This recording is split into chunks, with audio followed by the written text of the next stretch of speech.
Welcome back, mystery lovers. Today's case is going to keep you on the edge of your seat. The case of Dawn Hacheney.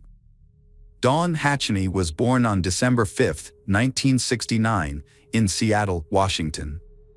Her parents are Donald Tihara and Diana Parle. Her father, Donald, worked at a shipyard, and her mother, Diana, ran the household. Dawn is the oldest child and only daughter, with 3 younger brothers, Dennis, Darren, and Derek. Her family lives in Bremerton, Washington. According to her mother Diana, Dawn showed her religious devotion from an early age, embracing her faith and accepting God into her life when she was 4 years old. Dawn's childhood was difficult, however. Her parents suffered from anxiety and depression, leading to frequent conflicts at home. Despite these challenges in her childhood, Dawn did well in school, promising herself to get good grades. At age 12, she entered the Scripps National Spelling Bee, an experience that not only led her to the White House but also gave her the opportunity to meet the late President Ronald Reagan. Dawn graduated from Bremerton Christian School as valedictorian in 1988 before attending Northwest College of the Church of God in Seattle.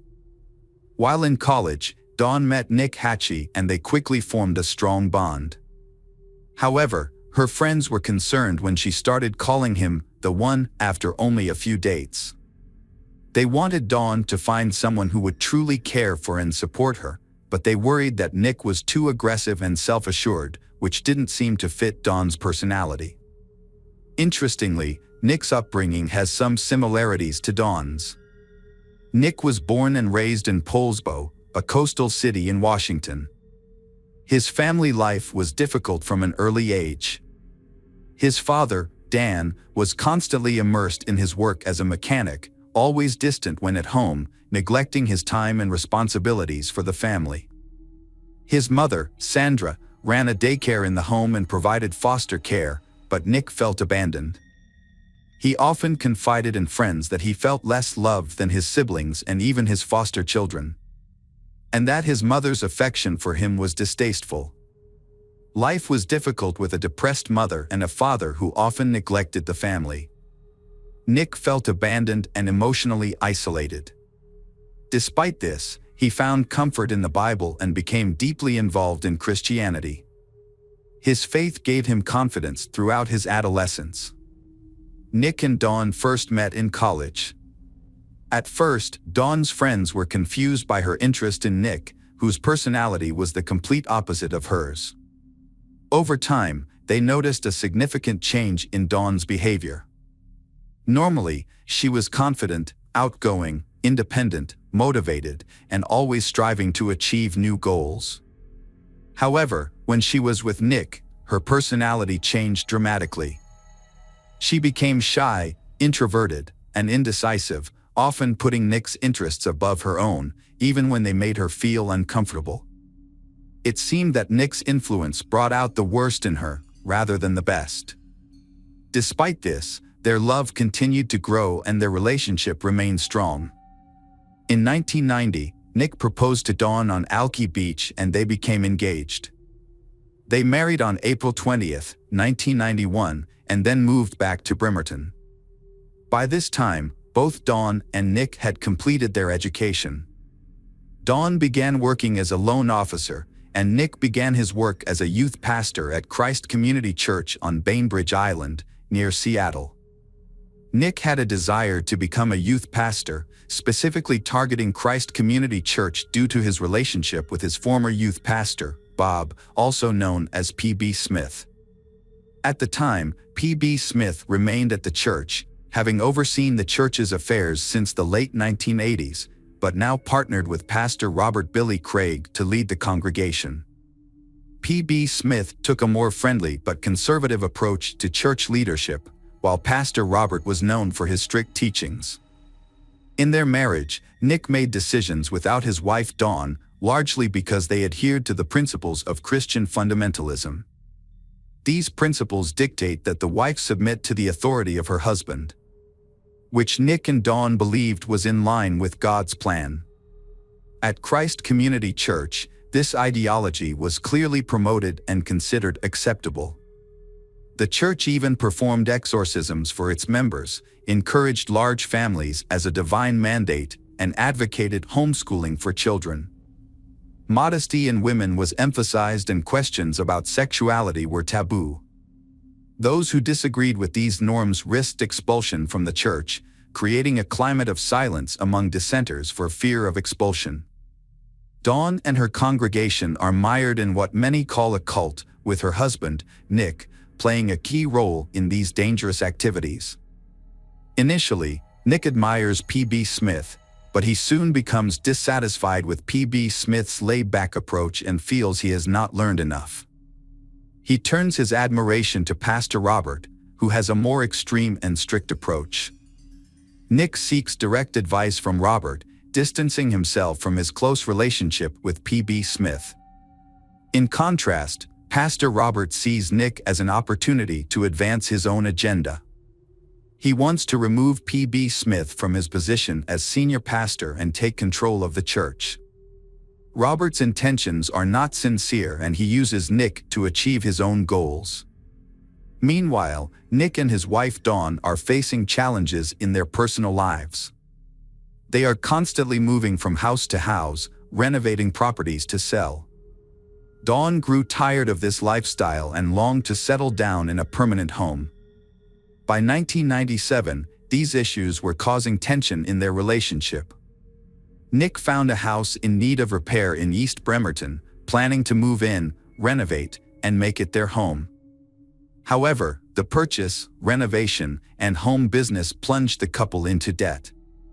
Although their relationship seemed perfect, with Dawn seemingly a supportive wife who agreed with Nick's plans, there were underlying issues that were not immediately apparent. At the same time, Nick was getting into more debt by frequently lending money to people in their church. Nick embarked on his ambitious project of establishing a Christian youth camp. Despite financial difficulties, his passion for the project kept him going. He searched for the perfect location in Jefferson County, confident that he would find the ideal location. His determination intensified when a congregant, a woman named Sandy Glass, asserted receiving a divine vision affirming that the property Nick had his eye on was destined to become the site of the youth camp he envisioned. Sandy Glass, then in her early 20s, had faced hardships in her life. She had lost her first boyfriend to illness and her father in a construction accident. Her brother was addicted to drugs. Sandy was married to Jimmy, a carpenter, and they were struggling financially. A stay-at-home mother, Sandy depended on Jimmy's income, but her tendency to overspend often led to arguments between them. These disagreements sometimes caused Jimmy to scream or retreat, spending hours at the bar venting his frustrations. To resolve their marital problems, the couple sought help from the church and began attending marriage counseling sessions led by Nick, who had been the church's marriage counselor for many years. However, many parishioners filed complaints with Robert about Nick's counseling style, feeling uncomfortable with the way he prioritized intimate and often sexual topics over other important issues. Because of their trust in P.B. Smith, who was still affiliated with the church, members felt that Nick would not have been entrusted with the role if he were not trustworthy. However, in the fall of 1997, Pastor Robert took over as senior pastor, a move that was fully supported by the church council, replacing P.B. Smith. P.B. Smith and his wife then left to do missionary work in Africa. Jimmy's parents, who were also churchgoers, considered Sandy and Jimmy's decision to seek church intervention to be a hasty one. They even questioned Nick's qualifications and experience in guiding their son's marriage. Their concerns grew when they noticed that Nick focused a lot of his attention on Sandy, rather than Sandy and Jimmy as a couple. This attention was not limited to counseling sessions. Nick and Sandy spent a lot of time talking on the phone and meeting outside of church. Jimmy's parents felt that the relationship between Nick and Sandy was unacceptable. They spent a lot of time together and seemed closer than a normal counselor and client should be. Pastor Robert's wife, Pamela, also noticed Nick's behavior and spoke to him privately about it. She told him that he needed to focus on his marriage and that his actions were inappropriate. After much complaining, Pastor Robert stepped in and told Sandy that her relationship with Nick was not working and needed to end. Sandy was angry with Pastor Robert's advice because she believed that she and Nick had a special relationship with God. She wrote him a letter saying that his judgment made it difficult for her to think that he believed in her ability to listen to God and help others.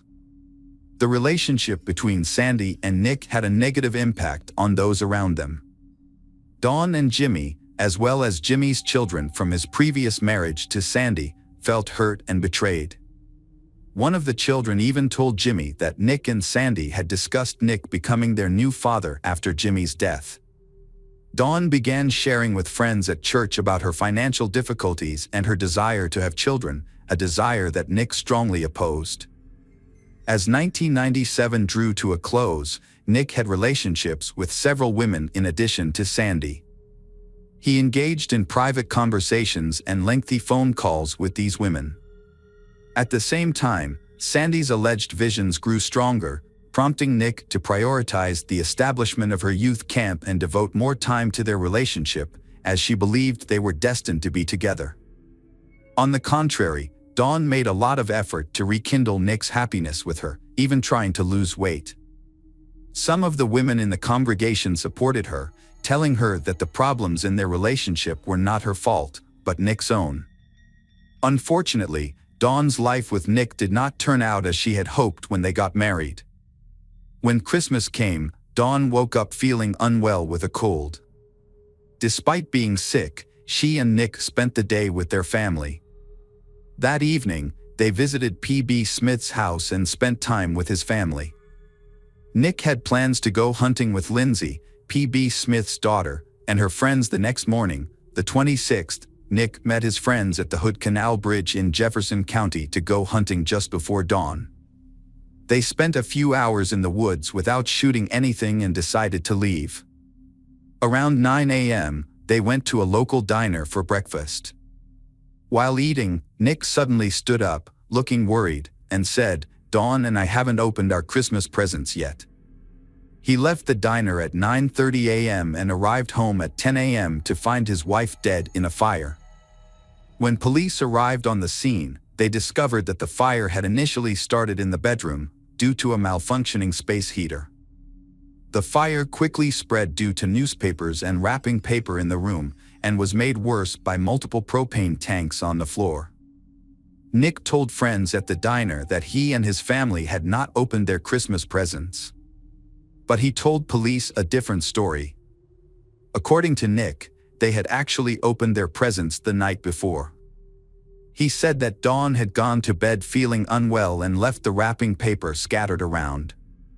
Nick also confirmed that he had received a propane tank as a Christmas present. The couple was in the process of renovating their home and had used the heater to stay warm during the winter. However, these old fireplaces were not as safe as modern ones and often caused fires and deaths. The police found no inconsistencies in Nick's story. As a local pastor, Nick's status in the community gave the police no reason to suspect anything else.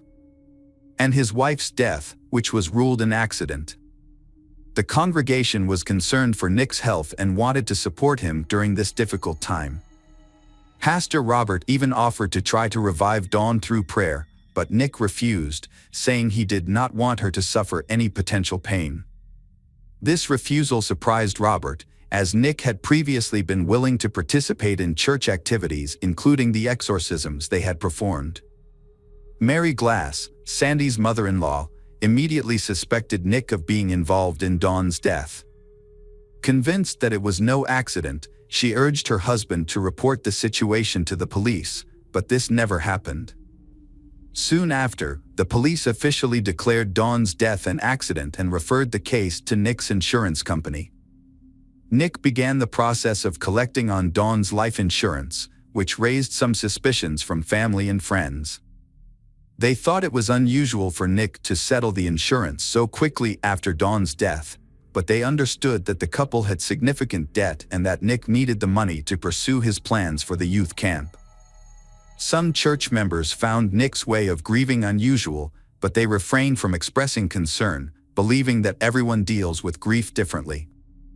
The church community came together to remember Dawn's life at her funeral. Family and friends shared stories and remembered her life. Although everyone was sad, Nick remained calm throughout and even gave a 45-minute speech in Dawn's honor. When friends helped him clean out his house, they found several photos of Dawn hidden in the back of a closet, making it seem as though he wanted to throw them away. After that, Nick's behavior became increasingly harsh and insensitive, not only toward some church members but also toward neighbors and friends. He had many romantic relationships with women in the congregation. In a shocking turn of events, Nick began an intimate relationship with Diana, Dawn's mother, under the guise of grief over his widowhood. His actions became too much for Pastor Robert to bear, and Nick was asked to leave Christ Community Church. This eviction had a significant impact on Nick, marking the beginning of his growing troubles. On April 10, 2001, Sandy and her attorney met with the district attorney. The district attorney offered Sandy immunity in exchange for her testimony about a secret she had kept since December 26, 1997. According to Sandy, on the morning of Dawn's death, Nick called her and said, "I did it." However, their conversation was abruptly interrupted by another incoming call on Sandy's phone, leaving Nick waiting to answer the call from someone at the church who had informed him of Dawn's case. After the second call ended, Sandy returned to the conversation with Nick and asked him to clarify what he meant. Nick simply repeated, "It's over, it's over." Sandy did not ask for further details about the call for several weeks. Eventually, Sandy confronted Nick, who confessed to giving Dawn an overdose of Benadryl and then suffocating her by placing a plastic bag over her face. Tragically, Dawn was still partially conscious and aware of what her husband was doing as she suffocated. After she died, Nick carefully placed old newspapers and wrapping paper around the room, including under her body, and placed propane tanks near the bed. He then turned on the heater to burn and start the fire, in an attempt to destroy any evidence of the crime and make it look like an accident. Dawn's autopsy revealed no soot or carbon monoxide in her lungs or blood. The pathologist who examined Dawn ruled her death an accidental fire. They missed crucial evidence of carbon monoxide binding to red blood cells, suggesting that she had not been breathing during the fire. Despite having 5 times the normal amount of Benadryl in her system, the pathologist concluded that the amount was not enough to cause respiratory failure, arguing that even if Dawn had been drowsy, she would have reacted to the increased temperature. Notably, crime scene photos showed newspapers under Dawn's body, a disturbing detail that was largely overlooked. A fire marshal became suspicious and spoke to the police, but he had no authority to decide whether Dawn's death was accidental. Nick was arrested on September 12, 2001, in the Kinko's parking lot. He adamantly denied any involvement in Dawn's death and claimed the church was trying to frame him. Despite his claims that church members could cause serious harm, Nick was charged with first-degree murder and his bail was set at $750,000. Sandy's account, when relayed to the police, added to the frustration. Over the nearly 4-year delay in considering Nick a suspect or making an arrest, and her reason for cooperating, stemming from anger over Nick's relationships with other women in the church. Church members reported Nick's strange behavior and inappropriate relationships when questioned. They were also upset that he did not buy a tombstone for Dawn after receiving the life insurance payout. On September 17, 2001, Nick pleaded not guilty in court. He claimed that the church had cursed him and that Pastor Robert had a dark influence beyond the understanding of the police. When Nick's trial began, Nick Hacheney was charged with aggravated first-degree murder, which carries a sentence of life in prison without parole. Witnesses, including women who were involved with Nick and church members who had been counseled by him, shared their testimonies with the jury. These testimonies showed the major impact the church had on their lives, including experiences of visions and messages supposedly from God. Nick used these to control and manipulate them. P.B. Smith's daughter also testified, sharing how she met Nick through her father when she was a teenager.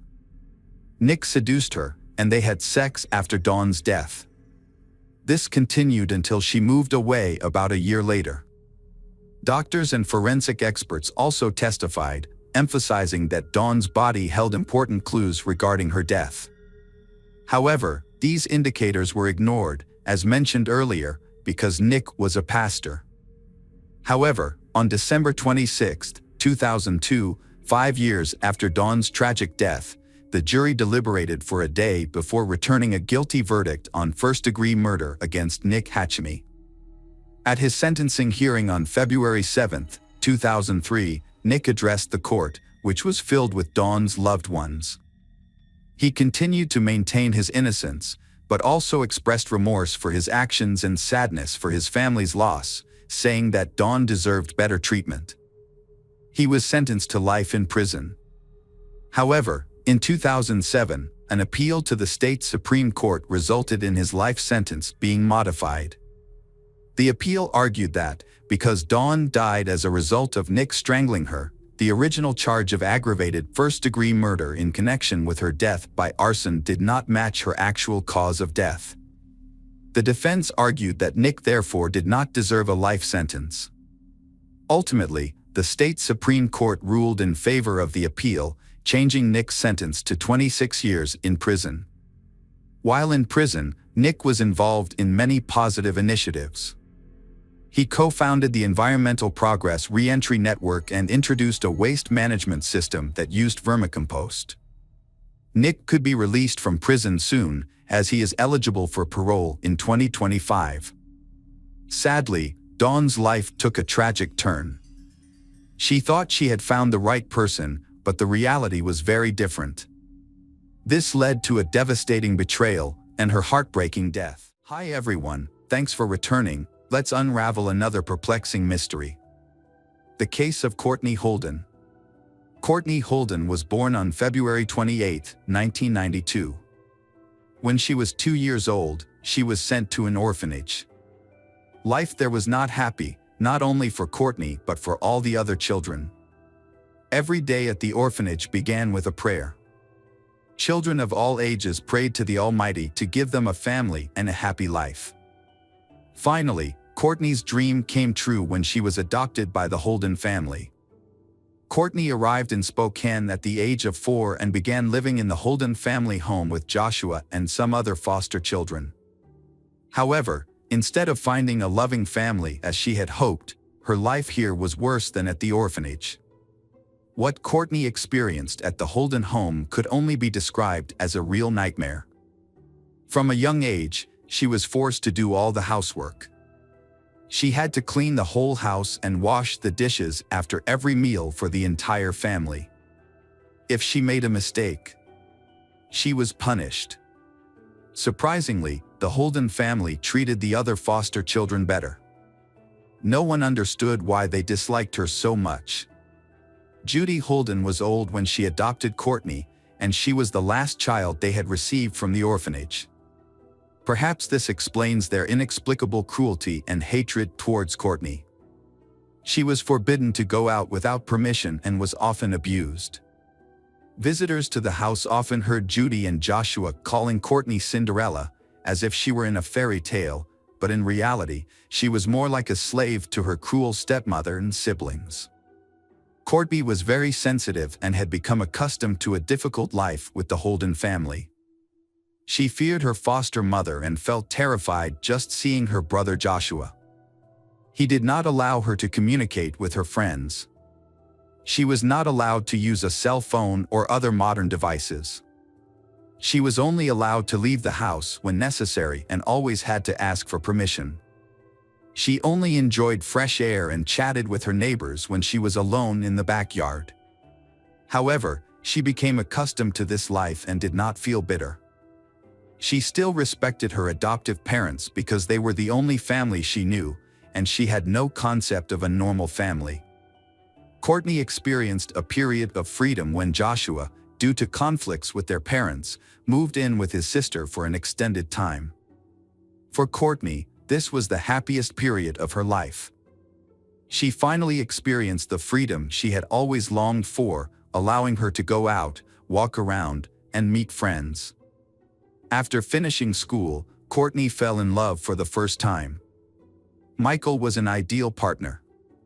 She felt the care and attention from him that she had never received from anyone else. Every time she met Michael, Courtney felt extremely happy. Their relationship lasted until 2011, when they had a son. Michael was eager for Courtney to move in with him to create a complete family. However, for unknown reasons, Courtney refused this offer. She continued to live in a Holden household, which she did not like, and ended her relationship with Michael. After the Holden family went through many changes, their home became deserted. The adopted children grew up and left, and John Holden, Courtney's adoptive father, was passed away. For a while, Courtney lived with her adoptive mother, Judy, and sometimes her son Joshua was allowed to visit with Judy's permission. Their life was quite peaceful when Joshua, Courtney's brother, was away. However, after their father died in 2014, Joshua returned and began causing trouble for the family. He installed many surveillance cameras around the house on Hero Avenue, near Rogers High School in Northeast Spokane. Signs that said, "Smile, you're being watched," were placed all over the yard, with cameras pointing in many directions. This made Courtney nervous because she knew that going out would get her in trouble with Joshua. Courtney's life once again became difficult and uncertain. Around 2015, Courtney revealed to a neighbor that she was again deprived of her right to use a cell phone, manage her social media accounts, communicate with people outside the family, drive, or leave the house without Joshua's permission. After Courtney gave birth, Joshua became so bitter that he forced her to cut off all contact with the baby's father. Courtney silently complied. The neighbor noticed bruises on Courtney's face and arms. When asked, she frankly admitted that Joshua hit her.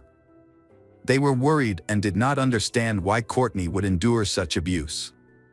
They tried to help her by reporting it to the police, but the Holden family always tried to suppress the matter. This was partly because Courtney never publicly admitted that she was being threatened by her brother. Eventually, Courtney was forbidden to talk to neighbors and was only allowed to go out at night. She silently complied. Courtney knew Joshua better than anyone. He was a large, overweight man with considerable strength and was often abusive. Friends of Joshua described him as paranoid, ruthless, and unpredictable. He had bragged in public about his ability to easily end a life and dispose of a body without difficulty. He had a notable criminal record. In 2005, he was charged with assault and harassment, but due to lack of evidence and the victim's unwillingness to cooperate with the police, he was released. He was also suspected of assaulting and sexually abusing a woman in 2003 when the perpetrator could not be identified. In 2006, Joshua was arrested for domestic violence against his mother and burglary. These incidents forced him to flee his parents' home for several years. After returning, Joshua became more violent. He kept complete control over Courtney. She largely cut off contact with her friends, saying she was afraid to go out for fear that Joshua would find out and make things worse. A friend kept in touch with Courtney every day on Facebook until Joshua found out. In her last message, nearly 2 years ago, Courtney said, "I have to go. Joshua is coming home soon." After that, her account has since been permanently deleted. Those who know the Holdens say the family's relationship is unusual. They are surprised that Courtney's child calls Judy mom and Joshua dad, while only calling his biological mother by her first name. This has led some to suspect that Joshua may be the child's biological father. Neighbors and acquaintances have criticized the Holdens' odd lifestyle and antisocial behavior, and have tried to stay away from the house. In August 2018, after an argument, Courtney tried to leave the house with a suitcase of belongings. Her mother, Judy, yelled at her to go home, but Courtney refused. Joshua forcibly took Courtney back into the house. Judy closed the door, and Courtney was unable to escape. This was the last time the neighbors, and perhaps anyone outside the family, saw Courtney. After that, she lived a life of isolation from the outside world. It took nearly 2 years for people to start worrying about her disappearance. In October 2019, Michael expressed concern about not seeing her for nearly 2 years. He wanted to see the child, so he reported Courtney missing to the police on October 24th. The police went to search Holden's house and were surprised to find Courtney was not there. Joshua and Judy refused to cooperate. Judy only allowed the police to look through Courtney's room and then told them to leave. A search dog was used but found nothing. The Holdens claimed that Courtney had abandoned her child and run away.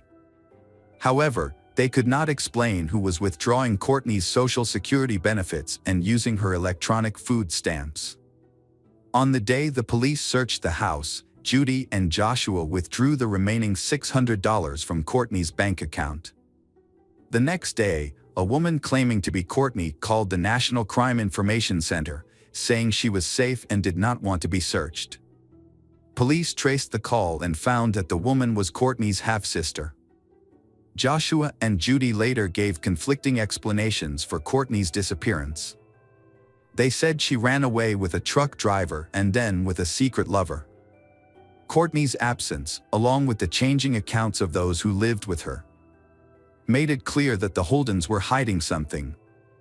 In late October 2019, Joshua and Judy Holden abruptly left Spokane, leading detectives to suspect they were involved in Courtney's disappearance. They were found in Texas, at the home of one of Judy's adopted daughters. Authorities were able to charge them with withholding Courtney's welfare and identity theft, leading to their arrest in Texas. In early October, the Spokane Police Department wanted to check on Courtney's status. The case quickly became a missing persons investigation, which was assigned to Major Crimes Detective Randy Lesser. Courtney was officially declared missing. Alerts were sent to all states, and the media picked up the story, triggering a widespread search. When police and detectives went to check on her home, Joshua and Judy Holden have continued to refuse to cooperate with the investigation. Beside that, Randy told them that he was worried Courtney might be dead and mentioned he was particularly concerned about Joshua's history of violence. Joshua had been charged with assault in the past, but the case was dismissed when the victim stopped cooperating with prosecutors. Investigators are now gathering DNA evidence and court records from that case, which show Joshua was also suspected in another attack in 2003. Neighbors and family described Joshua as mentally unstable, cruel, and diagnosed with paranoid schizophrenia. One neighbor revealed that Joshua was unemployed and that Judy feared him. The neighbor said Joshua and Judy often bragged about how they had eluded the police. Joshua also claimed that killing and hiding a body was easy. Especially when you have kids, you can't just disappear, said Detective Randy. Courtney was also described in court records as a devoted mother who never abandoned her children. For more than 18 months, Courtney was confined to her home and was not allowed to leave. Joshua and Judy gave neighbors and relatives various excuses for her absence, from traveling with her truck driver boyfriend to running away with her fiancé. At one point, they said she was home but not available to receive visitors. When Randy visited their home in early October, Judy claimed that Courtney had just returned home a few days earlier and was taking a walk with her son. However, when asked for her phone number, Judy slammed the door. The police then forced her to let them in to check Courtney's room. According to Randy, Judy appeared very nervous about the situation. According to Randy's court records, the house was extremely messy with items piled everywhere, including on the kitchen counter. Courtney's room was also in disarray, with an empty mattress. Randy commented that it appeared that no one lived there. At one point, Judy panicked. When Randy asked to check the rest of the house for Courtney's child, Judy ordered the investigators to leave. Later that day, a neighbor informed Randy that they had seen Joshua, Judy, and one of Courtney's sisters leave in a truck, along with a child.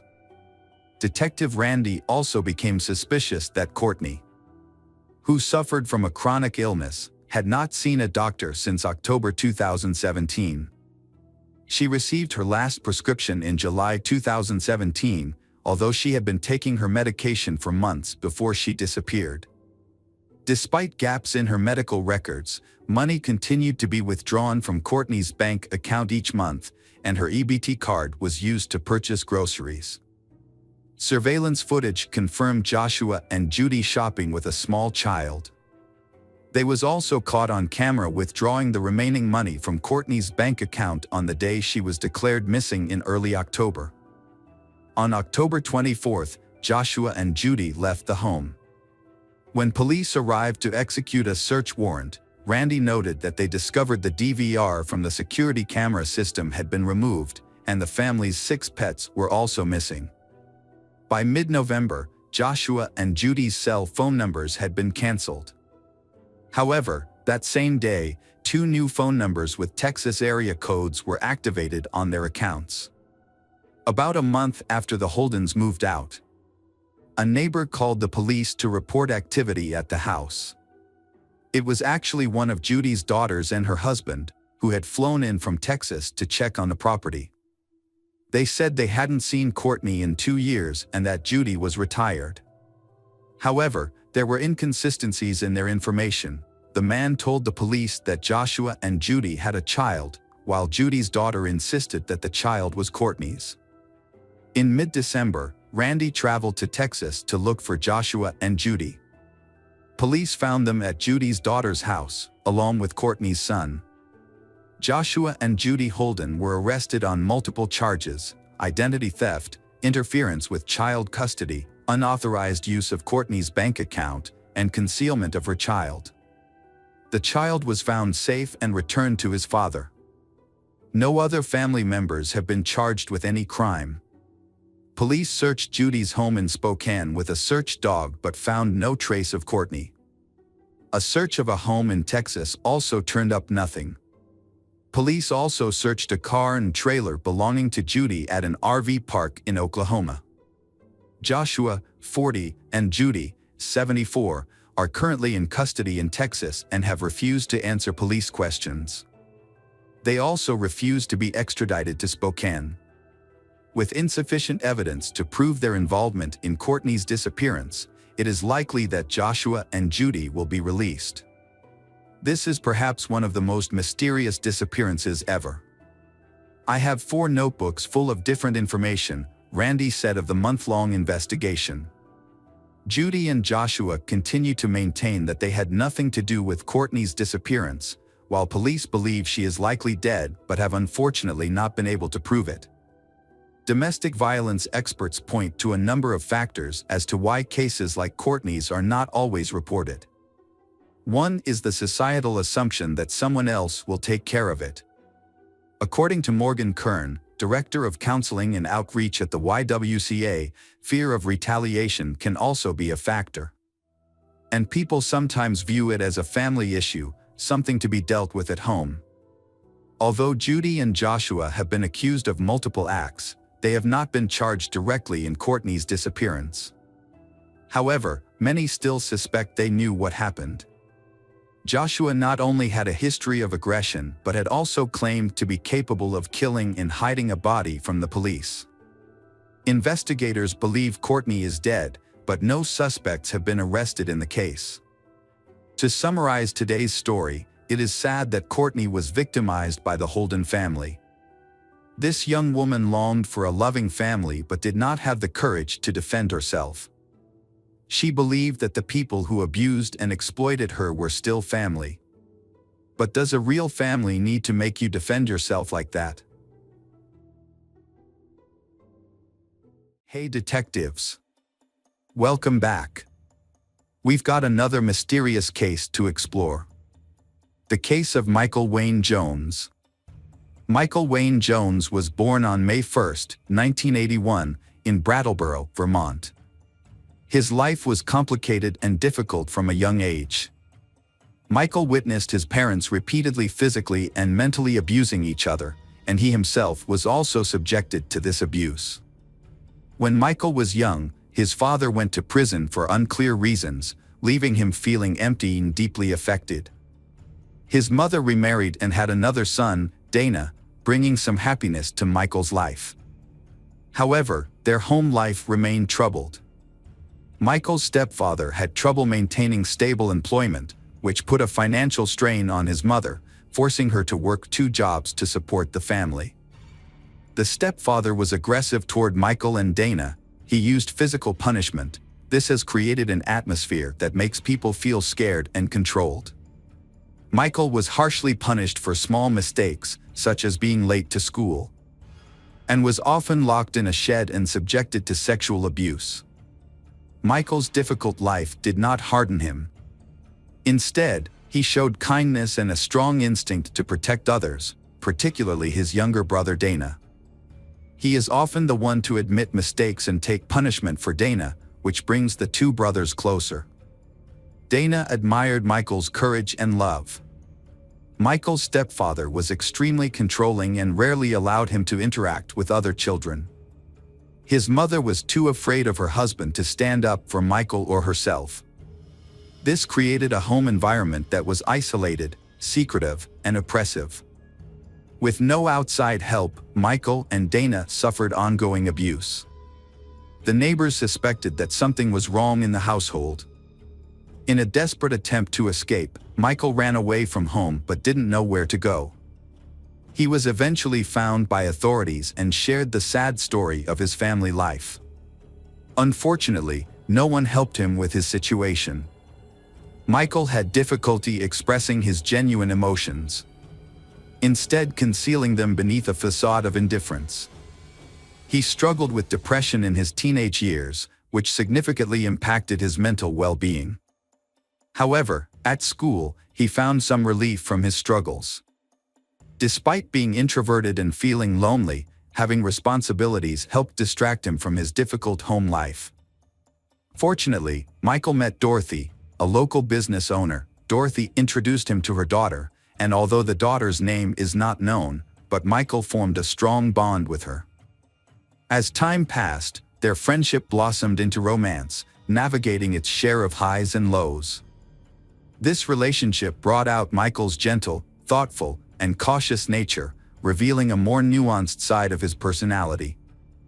Dorothy was happy to see Michael in a new light, but at the same time, she felt concerned. She observed that he became uneasy whenever it was time to go home. Despite her daughter's frequent visits with Michael, he made a concerted effort to keep her away from his residence. Concerned by these signs, Dorothy decided to have deeper conversations with Michael. Michael eventually opened up to Dorothy about his concerns for his mother and brother's well-being. This enabled Dorothy to recognize the emotional burden and suffering that Michael was experiencing. After finishing high school, Michael enlisted in the United States Navy, which marked the start of a new chapter in his life. The Navy instills in him a sense of direction and purpose within a highly organized environment. As Michael developed a strong affection for the Navy, he realized that he had made the right choice. His newfound sense of happiness is largely due to his close relationship with his teammates. Although he would occasionally drink, Michael was always responsible and showed up for work, proving to be a calm and composed individual. During this time, Michael was dating a colleague. However, he quickly realized that the relationship was unhealthy when she became violent towards him. This brought back painful memories of his childhood. As his depression worsened, he realized he needed to end the relationship. Following the breakup, Michael dedicated himself to furthering his career. He pursued specialized training in combat medical care, which ultimately led to his appointment as a medic in the Marine Corps. Afterward, Michael met Sarah, and they fell deeply in love, eventually getting married. After getting married, Michael resigned from the Marines so he could devote his time to supporting his wife. Sarah had a positive impact on Michael's life, encouraging him to make good choices. Together, they had 3 children, and Michael was determined to be a devoted father, providing them with the best possible upbringing. In their relationship, Sarah often took the lead in decision-making, but Michael was always supportive of her choices. In 2011, Sarah found a job in Orange County, Central Florida, and the family moved there. She worked at the Mount Dora Animal Hospital, which was managed by Bo Delaporte. After Michael had difficulty finding a job, Sarah convinced Delaporte to take him on. She also emphasized the experience Michael had gained from his previous job. Michael quickly settled into his new role and showed outstanding commitment. Michael emanated happiness and had a clear passion for his work. Michael's positive demeanor made him highly sought after by pet owners. His employers, particularly Delaporte, grew fond of him, and their relationship blossomed into a strong friendship built on trust. Delaporte even entrusted him with some management responsibilities at the animal hospital. In 2014, Delaporte hired KCI, a new veterinary technician. Born on December 23, 1986, in Ion, Indiana, KCI was the second of 3 daughters to Nikki and David. She had 2 siblings, named Sarah and Brandy. She brought immense joy and positivity to her family, and also spread that energy to those around her. As KCI grew older, her love and concern for those around her deepened, fueled by her spiritual beliefs and moral principles. This gives her the strength to face life's challenges. In high school, KCI met Richard, and they were initially attracted to each other. However, as they dated, Richard noticed KCI's jealous and possessive tendencies. Her insecurity sometimes led to hurtful words and actions. Nevertheless, Richard remained patient and calm, and they eventually married after completing their studies. Over time, KCI's mother moved to Florida. Sarah and Brandy soon followed. Due to KCI's close relationship with her family, she and Richard relocated to Florida in 2009. After settling in, KCI worked occasionally as a transporter and sometimes as a dog groomer. She also began learning the trade of a veterinary technician. During this time, KC and Richard welcomed their first child, Cameron. KCI was devoted to Cameron's well-being and made it her top priority. A few years later, KC and Richard had their second child, Preston. The children grew in a happy environment filled with laughter and loving care. As KCI advanced in her veterinary technician career, she found a job at an animal clinic. There, she met Michael, who was Delaporte's right-hand man. Michael and KCI got along well, but Delaporte and Sarah both suspect that there may be something more than mere friendship between them. Even though both of them have families, but Michael found himself attracted to KCI. This attraction affected his focus and performance at work. Michael tried his best to satisfy KCI's needs, and she reciprocated Michael's feelings, and as a result they began an affair. Sarah and Michael decided to get a divorce, as did KCI and her spouse, Richard. After the divorce, Sarah was granted custody of her 3 children and relocated to Jacksonville. In contrast, KCI and Richard chose to share custody of their children, Cameron and Preston, according to a certain rule. KCI took her parenting responsibilities seriously and made sure to transport the children as agreed. Delaporte's frustration increased as Michael's work performance at the clinic continued to deteriorate. To make matters worse, Michael inappropriately approached other employees, overstepping professional boundaries. A betrayal occurred when Michael asked for time off, claiming his mother had passed away, only to use the leave for a beach vacation. Delaporte discovered the truth and subsequently terminated Michael's employment. Seeking revenge, Michael burglarized the clinic, stealing money, computer equipment, and even a gun. Delaporte identified Michael as the perpetrator and contacted the authorities. With KCI's assistance, Michael escaped to New Mexico but was eventually caught by the police. After serving a short prison sentence, Michael was released. Despite Michael's past actions, KCI remained devoted to him. The couple moved in together, and Michael became a stepfather to Cameron and Preston. Eventually, in 2017, around Halloween, Michael and KCI got married and started a new life together in a 2-bedroom trailer. Although the space is small, the affordable rent makes them feel grateful to have found a place where they can be together. In the same year, they welcomed their first child, Mercalli, followed by Ayana the next year. As their family grew to 4 children, Michael took on a job as a construction laborer to support them financially, while KCI dedicated herself to being a homemaker.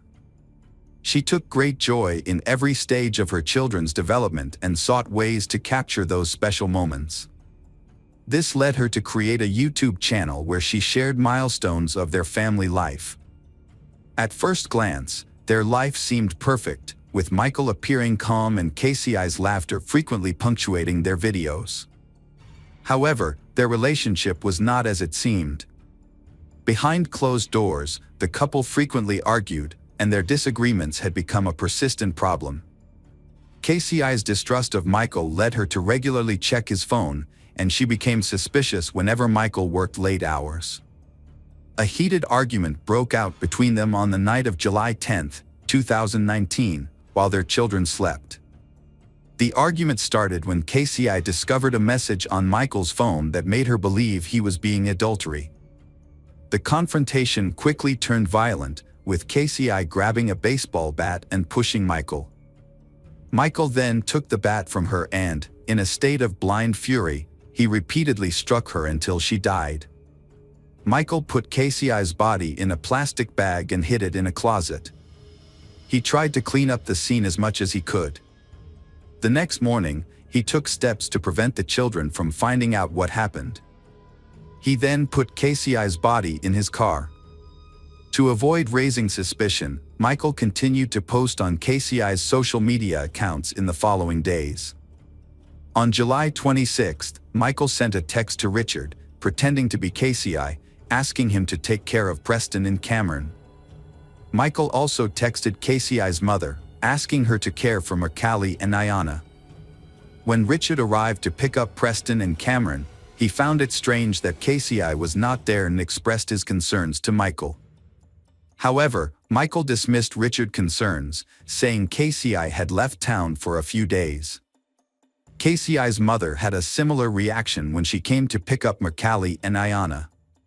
Later that day, Michael called Sarah and told her that he and KCI were separating, and he needed to take care of the children while she worked. He then picked up the children and took them to his home. During the drive, the children noticed a strong, unpleasant smell in the car, similar to rotting meat. Michael continued to visit his children at Sarah's residence for 2 weeks, driving back and forth between his home and Sarah. Meanwhile, the body of KCI remained hidden in his car.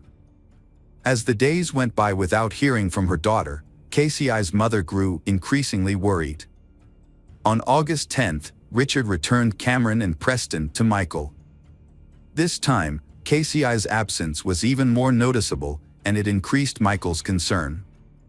During their brief conversation, Michael apologized for causing Richard and KCI to divorce, and acknowledged the challenges Richard went through in his relationship with KCI.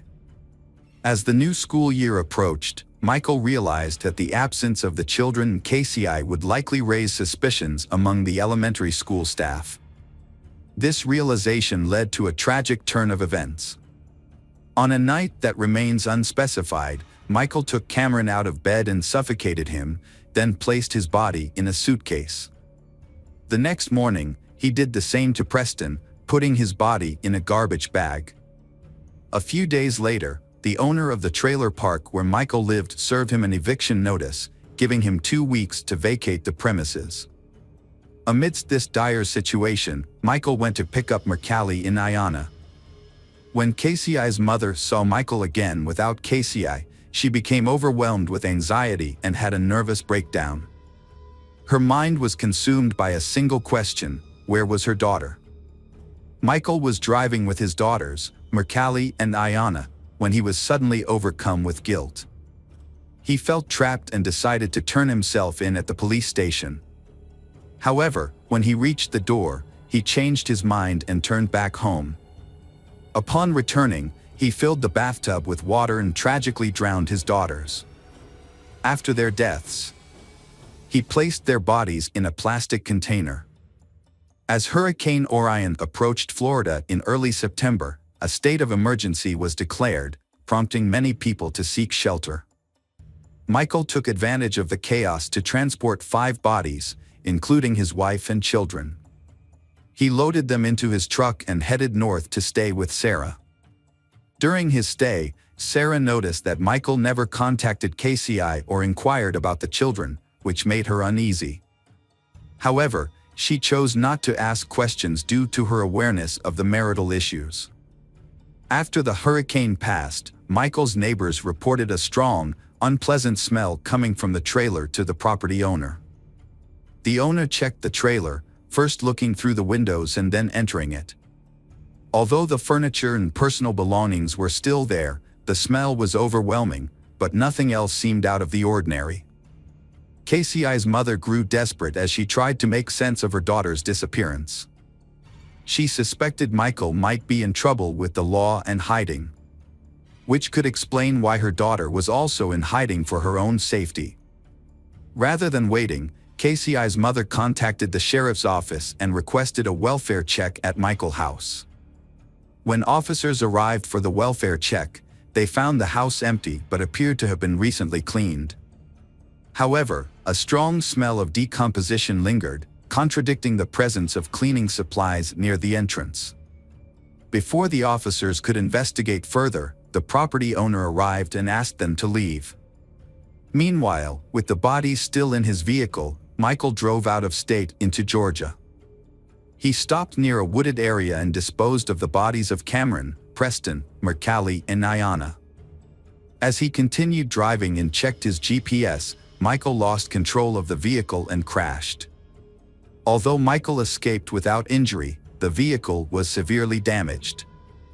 The police quickly arrived at the scene of the accident and were immediately hit with the strong, terrible odor coming from the wrecked truck. They find a suitcase in Michael's truck, and when they open it, they discovered KCI's gruesome body.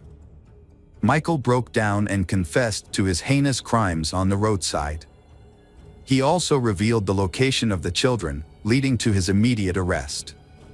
KCI's family was devastated by the news, feeling as though their world had shattered.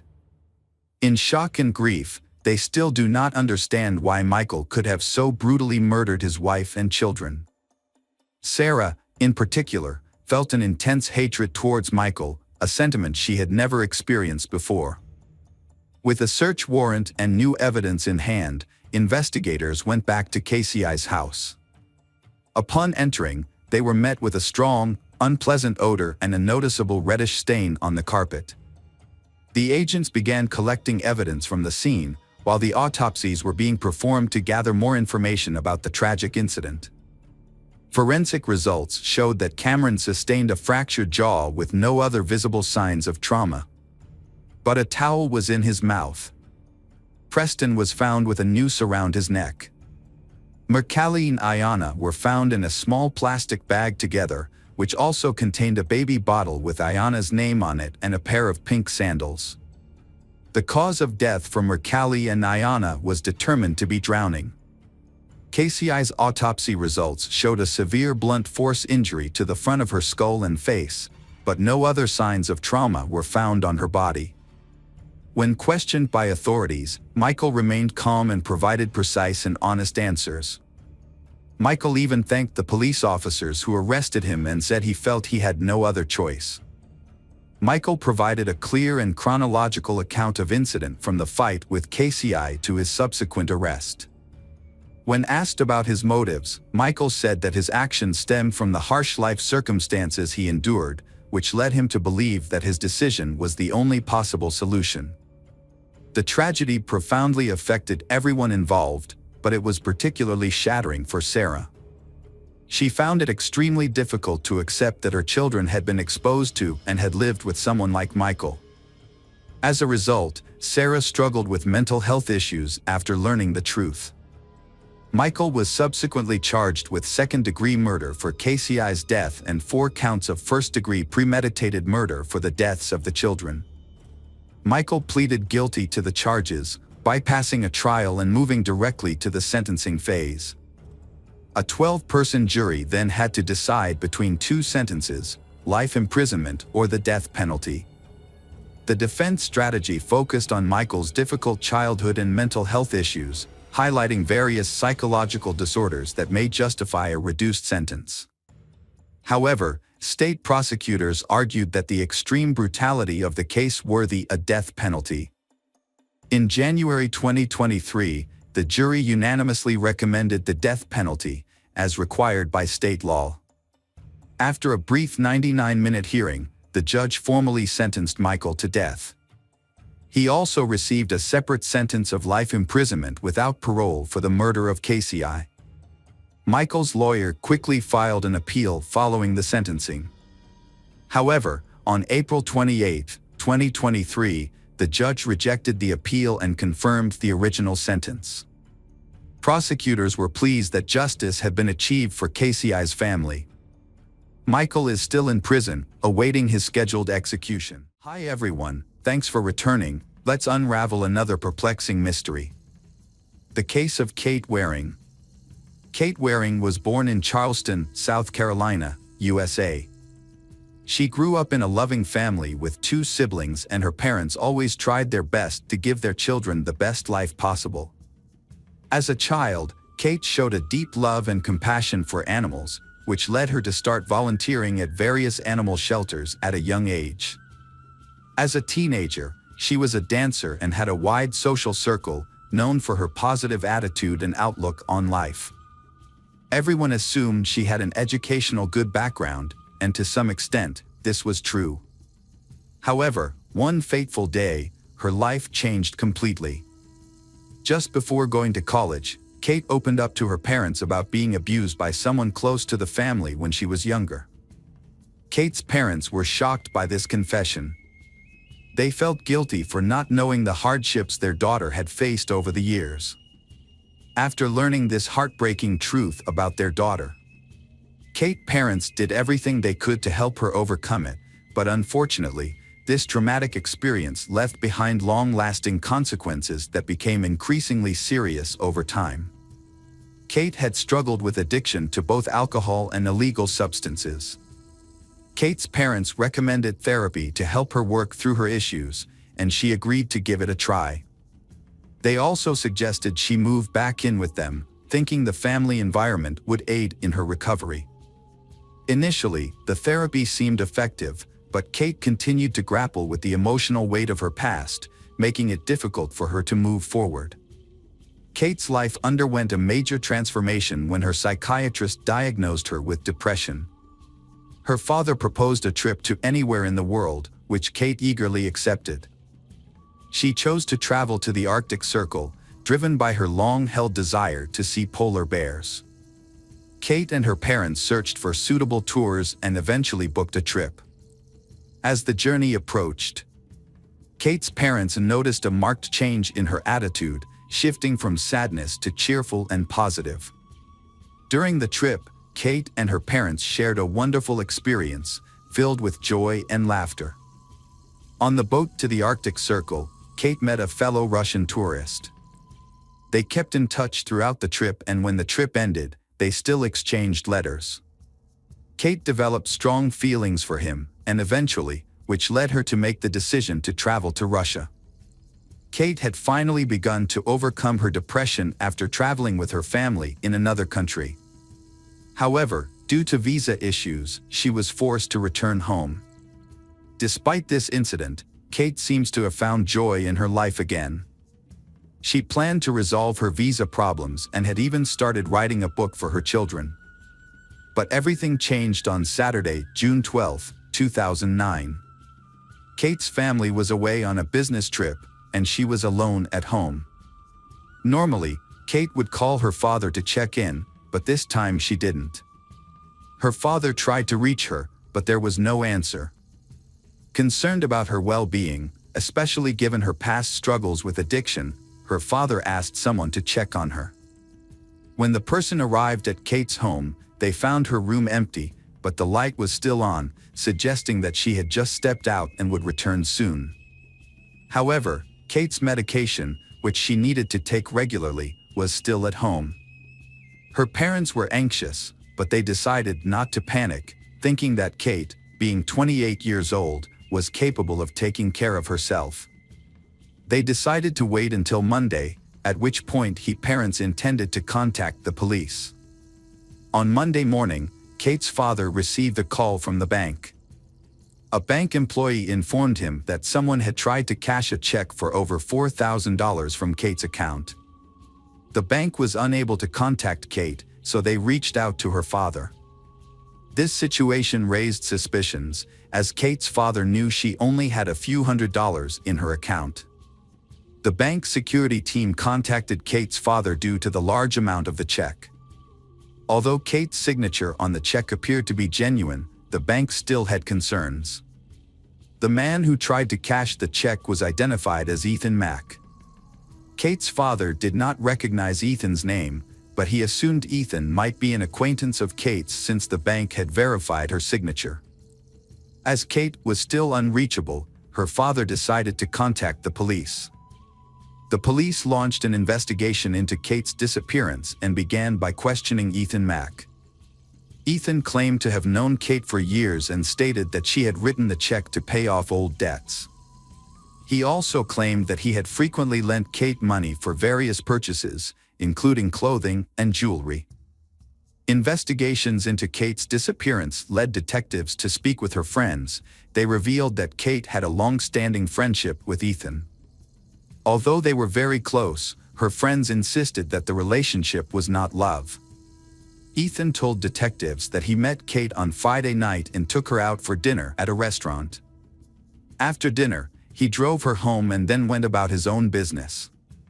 To support his alibi, Ethan showed detectives text messages he had exchanged with Kate, confirming their dinner plans. He also allowed detectives to search his home, where he lived with his mother, but nothing suspicious was found. However, the police still suspect his connection with the check and did not rule Ethan out as list of suspects. Detectives reconstructed Kate's activities on Friday night to determine her last whereabouts before she disappeared. She had seen her therapist in the afternoon and then visited the gym. Later, Kate entered a store and purchased a bottle of wine. Security footage showed her talking on the phone at the time, and it is possible that she was speaking with Ethan, who later picked her up and took her to dinner. Kate's parents remembered another unsettling detail from the day she went missing. Although she mentioned having some problems, she didn't specify what they were. Unfortunately, her parents did not remember this conversation until a few days later, and by then, the information was too late to be of any help in the search. As the weeks went by, Kate remained missing. Her parents felt frustrated with the police, believing they weren't doing enough to find Kate. However, in August, the case gained new information when a team of former police officers, led by lawyer Andy Savage, took it on. This team had been privately investigating unsolved cases and was particularly drawn to Kate's. The team consisted of 5 individuals, and all have significant experience in the investigative field. One of them, former Detective James Randall, began by examining Kate's bedroom. He noticed 2 suspicious things. Firstly, he found a packet of medication that Kate took regularly. Kate's parents confirmed that she was very diligent in taking her medication, so the fact that the packet was left behind was highly alarming. Next, a team member found Chinese currency on Kate's bed, which raised questions since Kate's parents had no idea where she got it or why she needed it. To gather more information, the team brought in Bobby Mitter, an expert in tracking individuals online. His skills are really useful. Bobby discovered that on the night Kate disappeared, she called her friend James around 10 p.m. but he didn't answer. Kate left a disturbing voicemail, saying someone had stolen her credit cards. Kate's phone was last active at 1:53 a.m., for some unknown reason, when she called her own voicemail. Further investigation by member Lewis revealed that the call was made from James Island, just a few kilometers from Kate's house. Another team member, Eugene Fraser, spoke with acquaintances on James Island and found something suspicious. Ethan Mack, who had allowed police to search his mother's home, didn't actually live there. Instead, he rented an apartment in a nearby building. Eugene's acquaintance, who happened to be Ethan's landlord, provided this crucial information. The detectives dug deeper and discovered that the police had not Ethan thoroughly investigated. They had only done a cursory search of his mother's house. The team decided to take matters into their own hands and began their own investigation. In the process, they found out that Ethan had a girlfriend named Heather Camp. When they asked Kate's parents about Heather, her mother remembered a strange encounter. About a month before Kate's disappearance, Kate had met Heather on a train from Washington, D.C., where Kate was experiencing visa issues to Russia. Heather had told Kate that she had been robbed of her wallet and was now destitute. Kate offered to help and lent her a substantial amount of money. Heather said she has found a job as a pediatric surgeon in South Carolina and will start work soon. Heather later said that her daughter had tragically died in a car accident in New Jersey. Her actions following this announcement seemed irrational and confusing. She did not go there, and her demeanor suggested that her daughter's death did not affect her greatly. Furthermore, they discovered that Heather was facing fraud charges in Indiana. She had impersonated a licensed physician by falsifying paperwork. The team gathered significant data, forcing them to re-examine the case from a new perspective.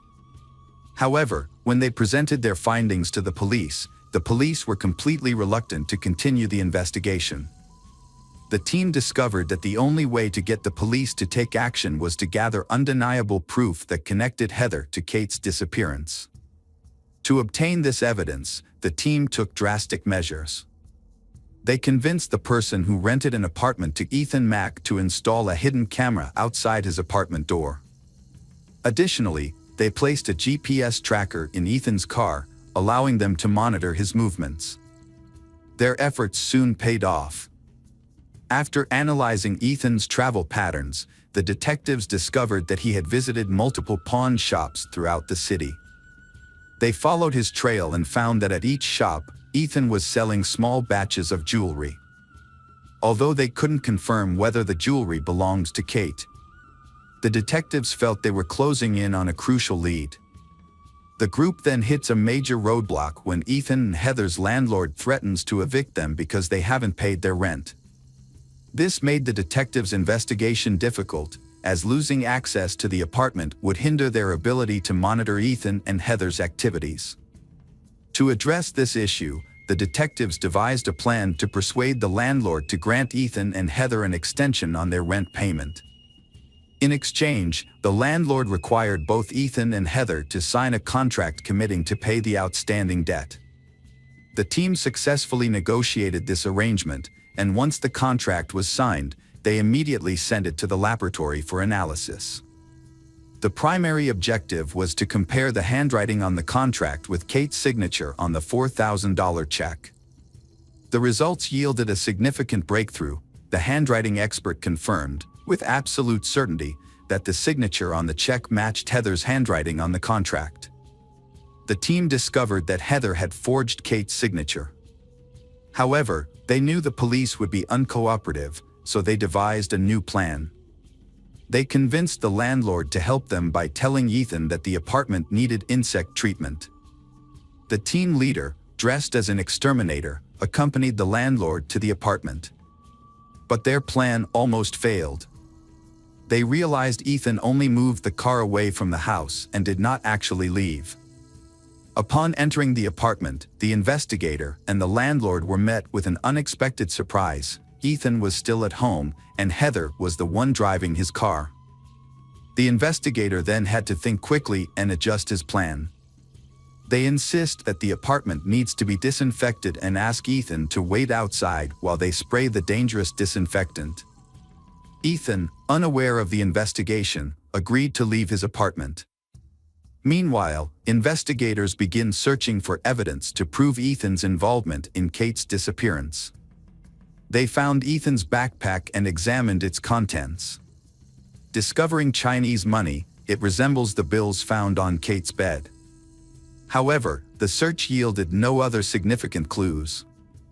The investigator and the landlord pretended to complete their task and left. The team needed a new strategy. After reviewing the footage from the camera outside Ethan's apartment, they noticed a man frequently entering the building, Terry Williams, a neighbor of the couple. The detective suspected that Terry might have information about Ethan and Heather's involvement in Kate's disappearance. The team decided to take a risk and offered Terry a substantial sum of money in exchange for his cooperation. They visited Terry's apartment with the offer, hoping he would reveal what he knew about Kate's disappearance. Detectives encountered an unexpected situation when they told Terry what was happening. Unbeknownst to them, Heather was at her home and overheard the conversation between the detectives and Terry. When the detectives started talking to Terry, Heather was extremely frightened. She immediately called Ethan and explained the situation in a hysterical state. The investigation team did not expect this, and they spent the next few days coming up with another plan. However, Terry later contacted the detectives and invited them to his home to discuss. Upon arriving at Terry's apartment, he reveals that although Ethan and Heather did not directly tell him about their involvement in Kate's disappearance, but he had suspected that the couple had done something wrong to Kate. Terry then produced an iPod that Heather had given him shortly after Kate's disappearance. He had assumed the iPod belonged to Kate. The detectives examined the device and, using its serial number, confirmed that it indeed belonged to Kate. This discovery provided the investigation team with sufficient evidence to return to the police department. The local police could no longer ignore the case and decided to take action. After reviewing the evidence gathered by the team, they arrested Ethan and Heather. During the initial interrogation, Heather agreed to cooperate in exchange for a reduced sentence. She claimed Kate's body was on Wat Allah Island, approximately 20 miles from her house. However, when the police searched the area, they found no of Kate's body. It became clear that Heather had given them false information. Andy Savage then tried a different approach, suspecting Heather's direct involvement in Kate's murder.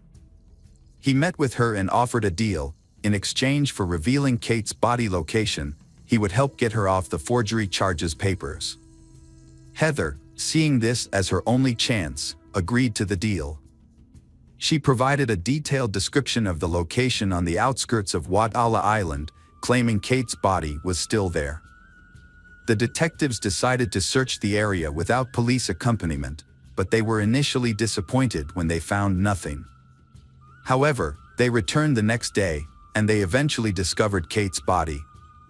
The forensic doctors were unable to determine the cause of Kate's death. But the truth eventually came to light when Heather began to confess. In August 2009, Heather signed a confession admitting to murder, obstruction of justice, and bank check forgery. The police investigation revealed that Heather had been committing fraud for years and had targeted Kate as her next victim during a trip from Washington. Heather later met Ethan and started a romantic relationship with him. Ethan, however, did not immediately plead guilty, and his trial began in October 2010. The prosecution used Heather's testimony to reconstruct the incident surrounding Kate's disappearance. According to Heather's account, on the day Kate vanished, Kate discovered that Heather had deceived her and stolen her credit cards. Kate threatened to inform her father. Heather confided in Ethan, who chose to support her despite his long-standing friendship with Kate. The investigation revealed that Kate was not alone with Ethan on the night she disappeared. Heather was also present. It appears that Heather and Ethan attempted to negotiate with Kate at a restaurant, trying to persuade Kate not to expose Heather's deception. During this meeting, Heather may have promised Kate that when she got to Ethan's apartment, Heather would return the stolen credit card to her. Upon Kate's arrival, Heather and Ethan may have been waiting for the right moment to end her life. However, the court ultimately questioned Heather's account of the incident and found her guilty, sentencing her to 39 years in prison. Ethan received a slightly more lenient sentence of 25 years. Hello friends, welcome to our channel. Today we're going to take a look at another horrible case with you. The case of Sophia McKenna. Sophia McKenna was born on March 7, 1996, in North Stonington, Connecticut. Growing up, Sophia had a happy and carefree childhood. She was a bright and energetic young girl. Sophia developed a close relationship with her siblings. They were from her mother Michelle's first marriage. When Sophia was around 6 or 7 years old, her parents went through a divorce. This event left a lasting impact on Sophia's emotional well-being, causing her significant emotional pain in the years that followed. Sophia was diagnosed with bipolar disorder, a mental health condition marked by severe mood swings during her high school years. The condition affected her mood, behavior. Although Sophia received treatment, including medication and therapy, there is no cure for the condition, which posed significant challenges for both her and her family. Bipolar disorder had a profound impact on Sophia's daily life, leading to unpredictable behavior and a chaotic lifestyle. Her relationships were often unstable and those around her struggled to cope with her condition. However, in 2015, Sophia met Austin, a charismatic and optimistic person who quickly captured her heart. Sophia and Austin had a volatile relationship due to Austin's aggression and anabolic steroid use for sports. They argued frequently, sometimes leading to physical fights. Sophia's mental health struggles often contributed to these conflicts. Austin's aggression left Sophia injured several times, requiring hospitalization. When Sophia discovered Austin's affair about a month before the incident, she decided to end the relationship, but they still saw each other occasionally. Sophia persevered through her struggles and continued to progress in life. As a young woman with striking features, she worked briefly as a model for a local company's jeans advertisements, which helped fund her education. Sophia eventually graduated as a licensed massage therapist and landed a job at the Red Door, a high-end spa in a luxury hotel. It was there that she met her 20-year-old co-worker, Spencer Mugford. A beach lover and keen swimmer from Florida, Spencer was hired as a sailing instructor. Spencer and Sophia developed a strong connection due to their shared interests. They started dating, but their relationship was short-lived as their families did not approve of it, mainly because they were often surrounded by trouble. Michelle, Sophia's mother, was particularly concerned about her daughter's well-being as Sophia was frequently meeting Austin, an ex-boyfriend, and drinking alcohol, which had become a regular habit. In the end, Sophia's relationship with Spencer did not work out, and they decided to remain friends. The exact reason for their breakup is unclear, but it seems Sophia may have reunited with Austin. Despite this, Sophia and Spencer continued to spend a lot of time together, both at work and outside of work.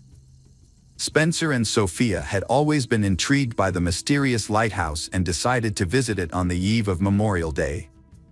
Their trip, however, ended in an unexplained event.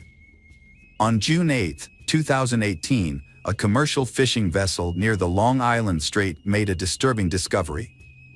The crew spotted something unusual in the water, and upon closer inspection, it turned out to be a corpse. The fishermen quickly alerted the Coast Guard, who then notified the police.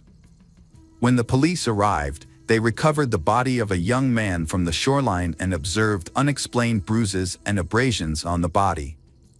The deceased was later identified as Spencer Mugford, who, along with his girlfriend, Sophia McKenna, had been reported missing just a few days earlier.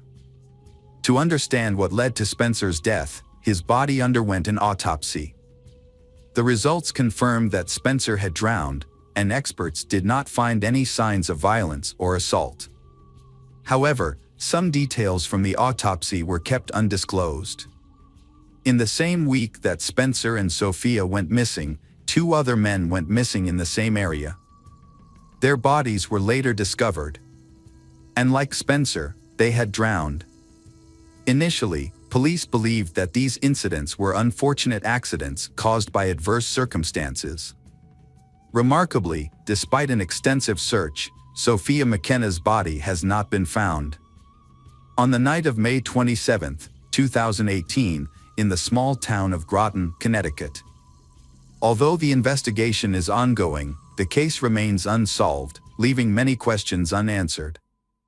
The story revolves around Sophia McKenna and Spencer Mugford, who decide to hike to the New London Lighthouse, located along the Thames River in a location considered mystical by locals.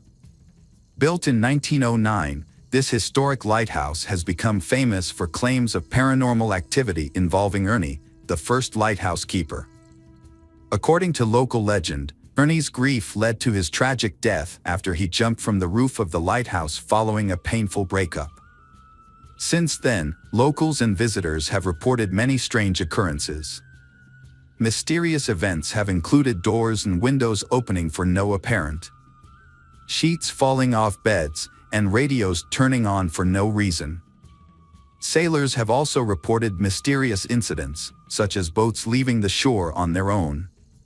As a result, the lighthouse has become a place of paranormal stories. The following Saturday, Sophia's friend Austin tried to reach her, but his calls and messages went unanswered. Initially, Austin wasn't concerned, knowing Sophia often slept in late. As the hours passed with no response, he started to worry and contacted Sophia's mother, Michelle. Michelle hadn't checked her phone because her younger daughter had been playing with it since morning. When she finally checked, she found 7 missed calls from an unknown number. Michelle attempted to call the number back, only to reach Spencer's voicemail, suggesting that the calls might have been from Sophia. Michelle attempted to contact Sophia but was unsuccessful. She and Austin then began a search. Austin called nearby hospitals, while Michelle filed a report with the police about a missing person. They also reached out to Spencer's family, who were equally worried since he had missed a significant family event and was unresponsive to their calls and messages. Michelle and Austin visited Spencer's apartment but found no indication that he had recently been there. The night before, Spencer's father learned that his son had met Sophia, which made him and his wife worried about the problems Sophia was having. Spencer's mother said that her son had planned to go fishing with a friend. The last time she spoke to Spencer was at 10 p.m. when her son said goodnight to her. Realizing that something was wrong, the Spencer family also reported their son and girlfriend missing to the police around 6:30 p.m. Police began searching for Sophia and Spencer. During the search, Austin contacted the sheriff to share some information about Sophia and Spencer's whereabouts the night before. He also told the sheriff that he had seen a video that Sophia had posted on Snapchat the night before. In the video, recorded on Spencer's phone, Sophia and Spencer can be seen having fun on a boat, heading towards the lighthouse. The footage shows a young man rowing towards the lighthouse. Everything seems normal. The photo taken before the incident shows Sophia posing playfully in front of the lighthouse with a concrete barrier and a "no passing" sign in the background. However, the events that unfolded just minutes after the photo was taken remain a complete mystery. Photos and videos were posted confirming that Sophia and Spencer were indeed at the lighthouse. This information prompted the police to dispatch 20 different Coast Guard units to the area. An extensive search was conducted by the Coast Guard, firefighters, and police, including air, sea, and land searches. The police's first major discovery was Sophia's car parked on a university campus, with her cell phone found inside. That night, the Coast Guard found a T-shirt that Spencer had been wearing in the video. Police theorized that Spencer may have used the T-shirt to secure a boat to shore. The search for Spencer and Sophia continued overnight and into the next day. However, a storm soon rolled in, prompting state authorities to temporarily halt the search until new information or clues about the Sophia and Spencer. This decision came as a shock to their families and friends, who refused to give up hope. They took matters into their own hands, plastering the city with posters and flyers featuring the missing duo's pictures. They also appealed to the public for any information that might aid in the search. Despite numerous witnesses in the area at the time of their disappearance, none came forward with any information. The family's private search efforts continued for days, but yielded no answers. Sophia likely chose not to report the incident to the police because she and Spencer had recently had run-ins with the law. Just days before, Spencer had been arrested for drunk driving, and Sophia had been charged with aggressive behavior. As a result, Sophia may have decided that it would be safer to seek help from her mother rather than seek police intervention. It is also possible that Sophia was in a state of panic and was not thinking clearly at the time. Without more information about her situation, it is difficult to say for sure why she made this decision. Police tried to piece together events on May 26, 2018. Memorial Day was coming up. Sophia was not working that day, but Spencer agreed to cover a coworker's shift from 7 a.m. to 7 p.m. After work, the pair planned to meet up and attend the city's Lantern Festival together.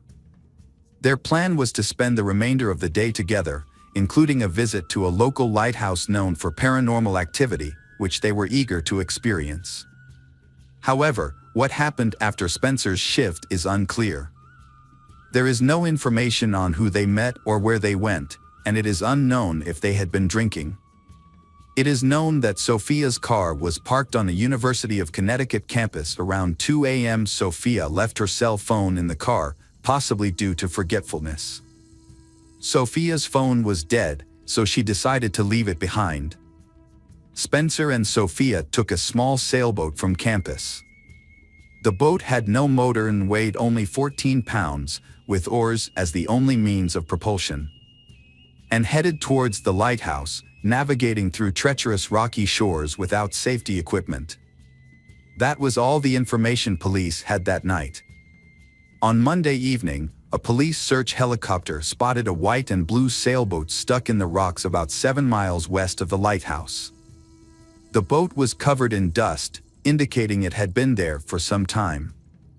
Although it has not been confirmed, police believe the sailboat may be the one Spencer and Sophia took from campus. Fingerprints found at the scene of the boat were never examined or disclosed to the public, making it impossible to determine if they matched the fingerprints of the missing young couple, Sophia McKenna and Spencer Mugford. A major obstacle in the investigation was the unavailability of certain key evidence. Spencer's phone was never recovered, and the police did not obtain his cell operator records, making it impossible to confirm if any calls were made to numbers other than Michelle's on the night of the disappearance. Both the lighthouse and the campus have security cameras, but unfortunately they were not working on the night of the disappearance, and therefore did not capture any video of the event. Additionally, a serious mistake was made by the police in not investigating the lighthouse immediately after the couple went missing. To keep the case in the public eye, Sophia McKenna's family created a Facebook page called Searching for Sophia McKenna in July 2018. The page allowed the family to share updates, brochures, and pleas for information with the public. In a strange turn of events, a suspicious message was sent to Michelle from Sophia's social media account, requesting money, just weeks after the disappearance.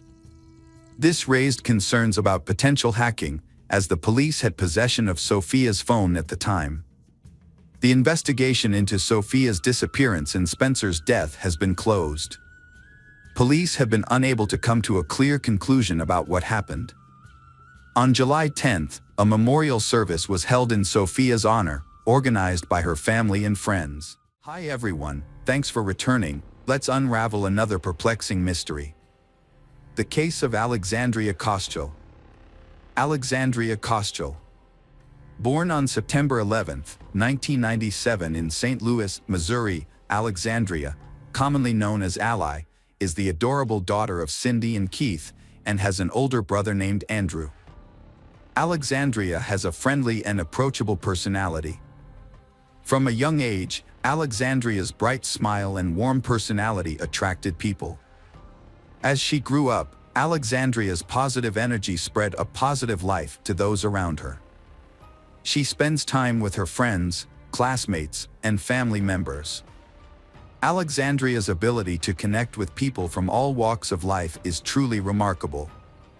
Alexandria is a charming and compassionate person who always helps those in need. She attended Lindbergh High School, where she developed her passion for athletics. During high school, Alexandria met her best friend, Maddie Norris, and they formed a close bond and friendship that grew into a deep and trusting sisterly bond. Alexandria and Maddie shared a passion for exploring life and trying new experiences. Together, they faced challenges, laughed, and made lasting memories. During their time together, they enjoyed afternoons spent watching movies. One of their favorite movies was Legally Blonde. Once Alexandria got her driver's license, she and Maddie often drove around town in Alexandria's convertible. As their senior year approached, Alexandria still had no date for the upcoming prom. Although a few guys had asked her out, she had never had a serious relationship or boyfriend. Feeling frustrated, she considered skipping the event. However, Maddie asked to be Alexandria's dance partner at the prom. Alexandria was deeply moved, and so Alexandria wore a beautiful red dress to the prom. After graduating from high school, Alexandria made her dream of attending the University of Mississippi in Oxford, Mississippi come true. She was drawn to the University of Mississippi, also known as Ole Miss, because of its large student body. An avid sports fan, she was especially impressed by the school's renowned football program. In 2006, Alexandria began her freshman year at Ole Miss, where she majored in marketing and business. While at Ole Miss, Alexandria joined a sorority and became one of its founding members. She is also president of the Ole Miss Golf Club. Alexandria, with a strong passion for sunsets, she took to taking pictures to capture their beauty, with the aim of sharing this beauty with the world. Alexandria created an Instagram account to showcase her beautiful sunset photos. One night, while at a bar in downtown Oxford, Alexandria met Brandon Theld, a charming young man from Fort Worth, Texas. She was immediately attracted to him and invited him to several sorority dances. Over time, Alexandria's feelings for Brandon grew.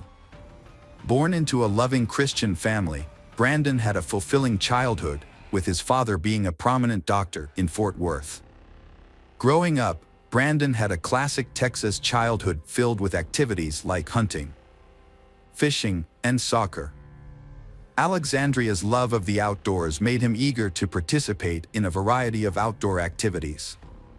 During school breaks, Alexandria's best friend Maddie from St. Louis visited Alexandria in Oxford, Mississippi. According to Alexandria, Maddie was excited to see Brandon. However, during Maddie's time there, Brandon did not come to visit and see Alexandria's deceased best friend. This left her heartbroken. Maddie witnessed Alexandria's sadness and felt sorry for her friend. Despite her trauma, Alexandria remained strong and focused on her studies at Ole Mississippi. Alexandria had a great first year, with high grades, new friends, and a strong sense of humor.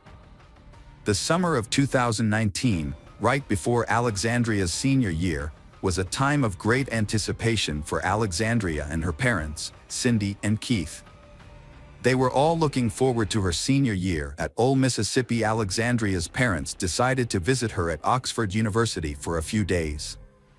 They were happy to see how quickly their daughter adjusted to her new surroundings. At the time, Alexandria was busy teaching a gym class and attending summer school.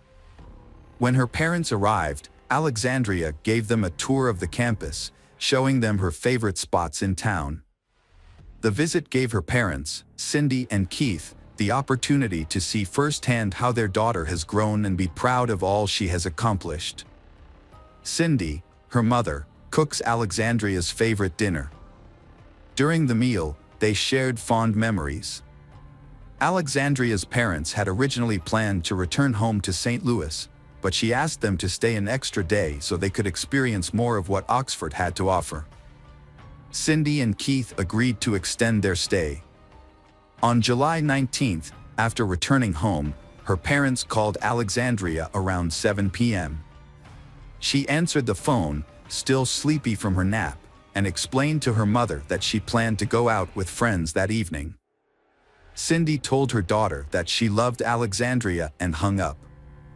Little did she know that would be the last time she would speak to her daughter. Sardis Lake is a large recreational area 30 minutes from Oxford that has many hunting camps. The area is large and is patrolled by the local police department for safety. On June 20th, 2019, a police officer began patrolling Sardis Lake early in the morning. As the officer drove around the lake, he noticed near a picnic table the body of a young woman lying on the ground. The officer was shocked by the discovery and immediately called for help. Other officers and paramedics arrived on the scene a few minutes later.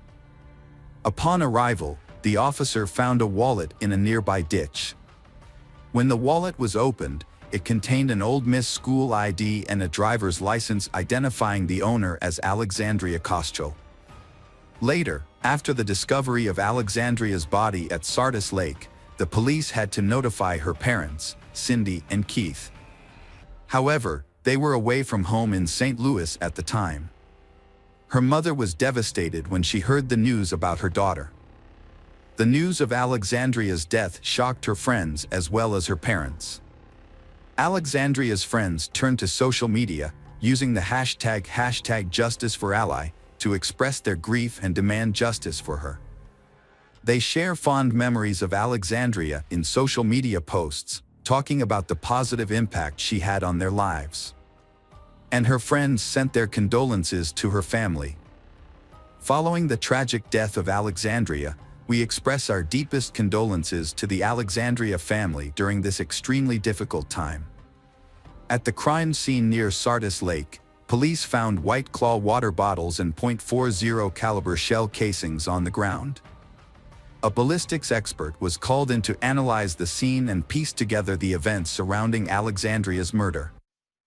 The expert determined that the killer was initially sitting across from Alexandria on a picnic bench when they fired the first shots. However, after the first shot, the killer stood up and began walking around the table toward Alexandria, firing multiple shots as they approached. One bullet missed Alexandria and struck the wooden picnic table. While searching for evidence, police searched Alexandria's apartment but did not find her phone. However, they discovered that Alexandria's Apple Watch had some unexpected syncs with her text messages the night before she was killed. When they examined the messages, they discovered that Alexandria had been having lengthy conversations with Brandon Fade. The messages revealed that Alexandria and Brandon had planned to meet before she was killed. Police investigating Alexandria's murder contacted Brandon on Sunday morning to ask to meet at the police station. However, Brandon declined the invitation that day but agreed to meet the next day at 8:30 a.m. Monday. On Monday, Brandon failed to show up at the police station as scheduled, prompting police to trace his cell phone. Cell phone data showed that Brandon was traveling south on Interstate 55 toward Memphis, leading police to suspect that he was trying to flee. As a result, they issued an arrest warrant and alert for his vehicle, which was easily identifiable due to its unique license plate. 2 hours after the warrant was issued for Brandon, the Memphis Fugitive Task Force located his vehicle at a gas station. Brandon was found sitting in his vehicle at a gas pump, where task force agents arrested him and notified Mississippi police. When police searched Brandon's vehicle, they discovered a .40 caliber handgun. Brandon's clothing was also found to be covered in blood after he exited the vehicle. After his arrest and return to Mississippi, police began tracking Brandon in the days leading up to the Alexandria murders. On Saturday, July 20th, Brandon visited friends and went bowling. The next day, Brandon visited another friend, bringing a 6-pack of beer and the same .40 caliber handgun found in his vehicle. The friend reported that they talked for a while, but when the friend woke up on Monday, Brandon was no longer there. Brandon's background check did not reveal any history of violence or altercations. Interviews with friends and family members of both Brandon and Alexandria provided detailed information about the couple's history. They met at a local bar in Oxford during their freshman year and initially began dating. However, their relationship declined during their sophomore year. Notably, Alexandria's loved ones noticed a change in her demeanor, as she seemed to be more invested in the relationship than Brandon. This imbalance led to tension between the two. Brandon eventually blocked Alexandria from contacting him because she frequently went out at night, drank, and then called him. A year after their breakup, Brandon and Alexandria got back together the summer before Alexandria's senior year. They decided to rekindle their relationship. However, the reunion did not last long. Brandon was eventually charged with Alexandria's murder, specifically premeditated murder, which carries the death penalty.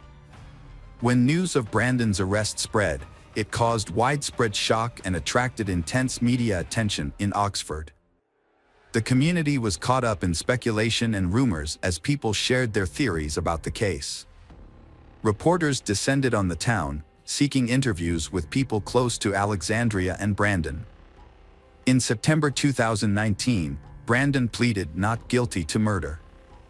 As police continued to gather evidence, they reviewed text messages exchanged between Brandon and Alexandria before her murder.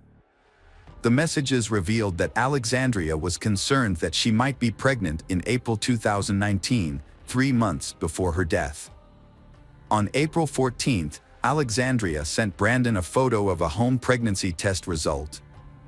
He made it clear that they would not keep the baby and suggested that they could buy abortion pills.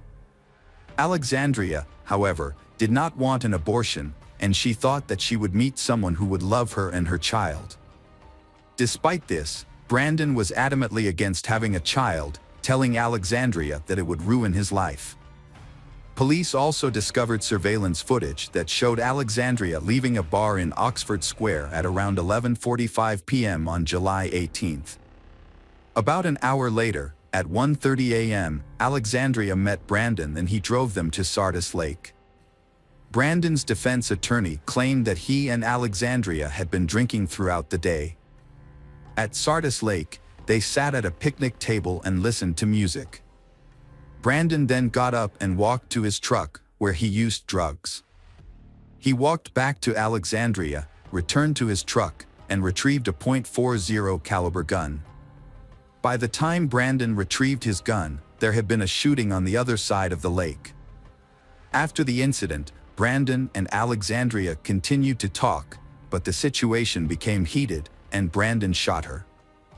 According to the defense, Brandon's actions were influenced by the combined effects of drugs and alcohol. The police and Alexandria's family saw the incident from a different perspective. They believed that Brandon killed Alexandria because he suspected she was pregnant, which he believed would ruin his life.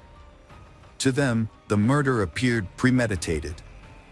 Brandon agreed to a plea deal with state police on August 27, 2021, avoiding the death penalty. Under the deal, Brandon admitted to first-degree murder and received a life sentence without parole. Alexandria's loved ones attended the hearing. Brandon addressed Alexandria's family after the sentencing, expressing remorse for his actions and asking for their forgiveness. He acknowledged the great pain he had caused and hoped they could find forgiveness in their hearts. Although Alexandria's autopsy report showed that she was not pregnant at the time of her death, her mother, Cindy, believes that Alexandria was pregnant and lost the baby. Hey detectives! Welcome back. We've got another mysterious case to explore. The case of Shauna Nelson. Heather is a girl with a cheerful, sweet, and innocent personality. Her beauty was characterized by white skin, rosy lips, and dark hair, which captivated Ignacio, who affectionately called her his Snow White. When Ignacio asked her out on their first date, Heather was overjoyed.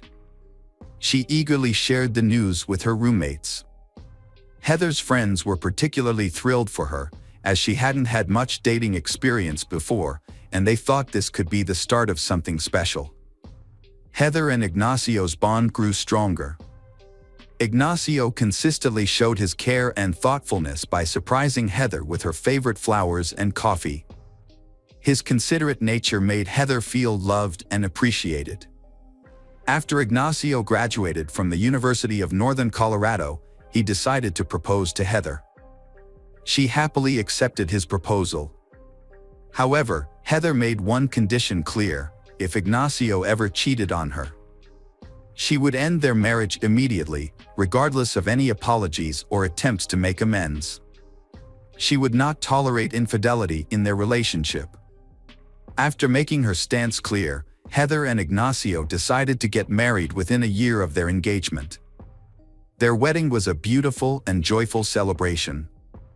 Ignacio began working as a law enforcement officer at the Greeley, Colorado Police Department, while Heather worked as a supervisor at the local credit union. She quickly gained the admiration and respect of her colleagues and customers alike. They appreciated her exceptional ability to comfort credit union members during difficult times. A coworker described Heather as wonderful all the way around, reflecting her kind and caring nature. After 5 years of marriage, Heather and Ignacio welcomed their beautiful firstborn daughter, Victoria. Heather's world was filled with joy as she became a mother. Ignacio also proved to be an outstanding father. From the outside, their life seemed perfect. A picture of happiness and contentment. Heather's life took a big change in 1997 when her father suddenly passed away from a heart attack. Just a few days later, her mother received a devastating cancer diagnosis. Despite the immense grief, Heather remained committed to caring for her mother, selflessly dedicating herself to supporting she over the next several years until she passing in 2003. During this challenging period, Heather's husband, Ignacio, played a supportive role, caring for their daughter, Victoria, and helping with household responsibilities. However, as time passed, he began to develop an interest in a new woman, Shauna Nelson, a dispatcher at the Greeley Police Department. Shauna was already married to Ken, a Weld County Sheriff's deputy, and they had 2 children. The couple's marriage, however, was struggling. Ken believed their relationship problems began when she returned to work after giving birth to their second child. Initially, the connection between she and Ignacio was friendly. But it soon evolved into a flirtatious exchange of comments and playful banter, marks the beginning of an extramarital affair. Shauna's compliments had a profound effect on Ignacio, captivating him and sparking a deep attraction. As they spent more time together, their initially friendly interactions developed into a deep love affair. Ignacio's feelings for Shauna continued to intensify, transforming from casual flirting to a passionate and intimate bond. Despite being married, they couldn't resist their strong attraction to each other. As Ignacio and Shauna's secret relationship became the subject of local gossip, Heather remained unaware of the affair. No one was willing to inform her, resulting in the relationship between Ignacio and Shauna growing stronger, while Heather remained in the dark. Shauna soon discovered she was pregnant and she shared the news with Ignacio, but his reaction surprised her. Instead of being overjoyed, Ignacio questioned the paternity of the baby, wondering if it was his or her husband Ken's child. Shauna told Ignacio that her husband had a vasectomy after their second child, so Ken cannot be the father of the child she is carrying in her belly. However, Ignacio, knowing that his wife Heather would be furious if she found out about Shauna's pregnancy, Ignacio became anxious. He didn't want the baby, and he desperately looked for a way out. Shauna agreed with Ignacio's plan, and he convinced her to have an abortion. He then drove her to the clinic for the procedure. Years passed, and Heather remained unaware of her husband's affair with Shauna. However, Shauna grew impatient and eventually decided to confront Heather. One day, Shauna and her friend Michelle Moore followed Heather to the grocery store, keeping a safe distance as they observed her. Heather, still unaware of their emergence, talked to a friend on the phone. Shauna eventually approached Heather and started yelling insults and accusations at her. Heather was deeply shaken after a disturbing encounter with Shauna at the grocery store.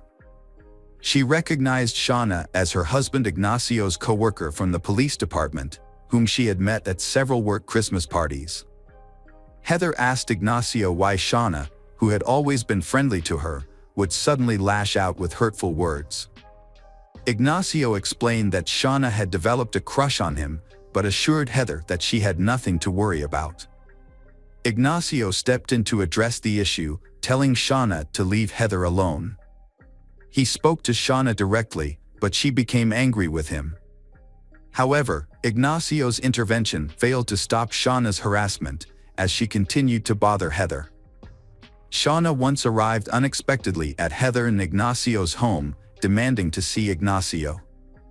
Heather attempts to brush off the suspicion of an improper relationship between her husband and Shauna, his co-worker, but she can't shake the feeling that something is wrong. Unbeknownst to Heather, Shauna had confided in a colleague at the county dispatch center about her affair with Ignacio. Shauna claims to be deeply in love with Ignacio, saying she felt more strongly for him than for anyone else she had ever met. However, she also expressed her frustration that Heather stood in the way of their relationship. Shauna revealed to her supervisor that she would often visit the shooting range to manage her frustrations. While target shooting, Shauna would imagine that the targets were Heather. Meanwhile, Shauna's husband, Ken, remained unaware that his wife had been having an affair with Ignacio for years, until he discovered a diary detailing her relationship. Despite this, Ken chose to stay in the marriage for the sake of their children, rather than leaving Shauna after learning of her infidelity. Shauna was aware that she was not the only woman in Ignacio's life. He was having an affair with another woman, and this realization led Shauna to closely monitor his actions. Determined to be the only woman he was involved with, she threatened to tell Heather everything if he ever left her. As time passed, Shauna's fixation on Ignacio grew stronger. In an attempt to cement her place in his life, Shauna got a tattoo of his family name on her leg in July 2005. Her obsession, however, soon turned into an unhealthy fixation that led to her stalking him. Whenever Heather and Ignacio took their daughter, Victoria, out to a restaurant, Shauna and her family would coincidentally show up. Ignacio noticed the alarming shift in Shauna's behavior but chose to continue their illicit relationship despite his growing unease. When Shauna discovered she was pregnant with Ignacio's child for the second time, she immediately informed him she intended to keep the baby. Shauna gave birth to their son, Christian, in March 2006. However, due to Ignacio's wife being unaware of the situation, Ken proposed a solution. He would raise Christian as his own, provided Shauna remained his wife. Shauna agreed to the arrangement. In the summer of 2006, a woman approached Heather with unexpected news. Shauna Nelson had given birth to Ignacio's child. Heather was stunned and confused by this revelation. Upon returning home, Heather confronted her husband, Ignacio, about the child, seeking answers. Ignacio attempted to conceal his affair with Shauna, lying to his wife once again. Heather maintained her trust in Ignacio, until one night in December 2006, when she woke up to find him gone. As she waited for his return, she became increasingly anxious. When Ignacio finally came back home, Heather confronted him immediately. Unlike his past responses, Ignacio chose to be honest this time. He confessed to spending the night with Shauna and revealed that the affair had been ongoing for years. He also shared that Shauna had been pregnant with his child twice and had recently given birth to their son. Following Ignacio's confession, Heather took the action she had previously threatened. She ended their relationship and asked him to leave the house. However, her deep-seated desire to keep her family together led her to reconsider and call Ignacio the next day. Despite her initial shock, anger, and skepticism, Heather's priority was keeping her family intact. She feared that ending the relationship would have a negative impact on their daughter Victoria, forcing her daughter to grow up in a household with divorced parents. Heather had a conversation with Ignacio about their feelings for each other. Heather lets him know that she still loves him, and she believes he does too. Heather wanted to save their marriage and made it clear that she did not plan to file for divorce. However, she also made it clear that she was not ready to immediately reconcile. Before considering reconciling, Heather presented Ignacio with several requirements. First, she asked him to take an STD test to ensure his health. Additionally, Heather also suggested that they attend counseling together to help them work through the difficulties of repairing the relationship and working through any issues that led to his affair. She asked Ignacio to relinquish his father rights to Shauna's baby, and she wanted him to end his relationship with Shauna altogether. Ignacio, determined to save his marriage, accepted all the conditions Heather set in order. He took responsibility for his wrongdoing and was willing to make things right. As part of the agreement, Ignacio called Shauna and ended their affair. Heather was present and listened to the entire conversation. Shortly after Ignacio hung up the phone, Heather received a text message on her cell phone. The message included a photo of Shauna and Ignacio's son, Christian, with the caption, "IGS Flesh and Blood," beneath it. Shauna was furious about the sudden end to her relationship with Ignacio, who chose to stay with Heather instead. Feeling betrayed and abandoned, her anger intensified. In response, Shauna began publicly talking about suing Ignacio for Christian's financial support in early 2007. Ignacio and Heather were working to repair their marriage after his infidelity. Despite their challenges, the couple was determined to move forward. However, Ignacio's former mistress, Shauna, continued to harass Heather, making reconciliation difficult. Shauna's behavior became more and more aggressive, prompting Ignacio and Heather to take action. To protect Heather's car from potential damage by Shauna, they started parking it in the garage. They also sought help from a lawyer, who sent Shauna a formal notice requiring her to stay away from Ignacio, Heather, and their daughter, Victoria. The notice clearly stated that Shauna was to stop harassing and intimidating the family but she ignored the warning. Instead, she persisted in sending Heather malicious messages via text, email, and voicemail to intimidate and provoke Heather. On January 23, 2007, at around 6 p.m., Heather was walking out of her workplace at the credit union. It was just after 6 p.m. As she walked out of the building with her co-workers into the dark parking lot, she was looking forward to a quiet night at home with her daughter.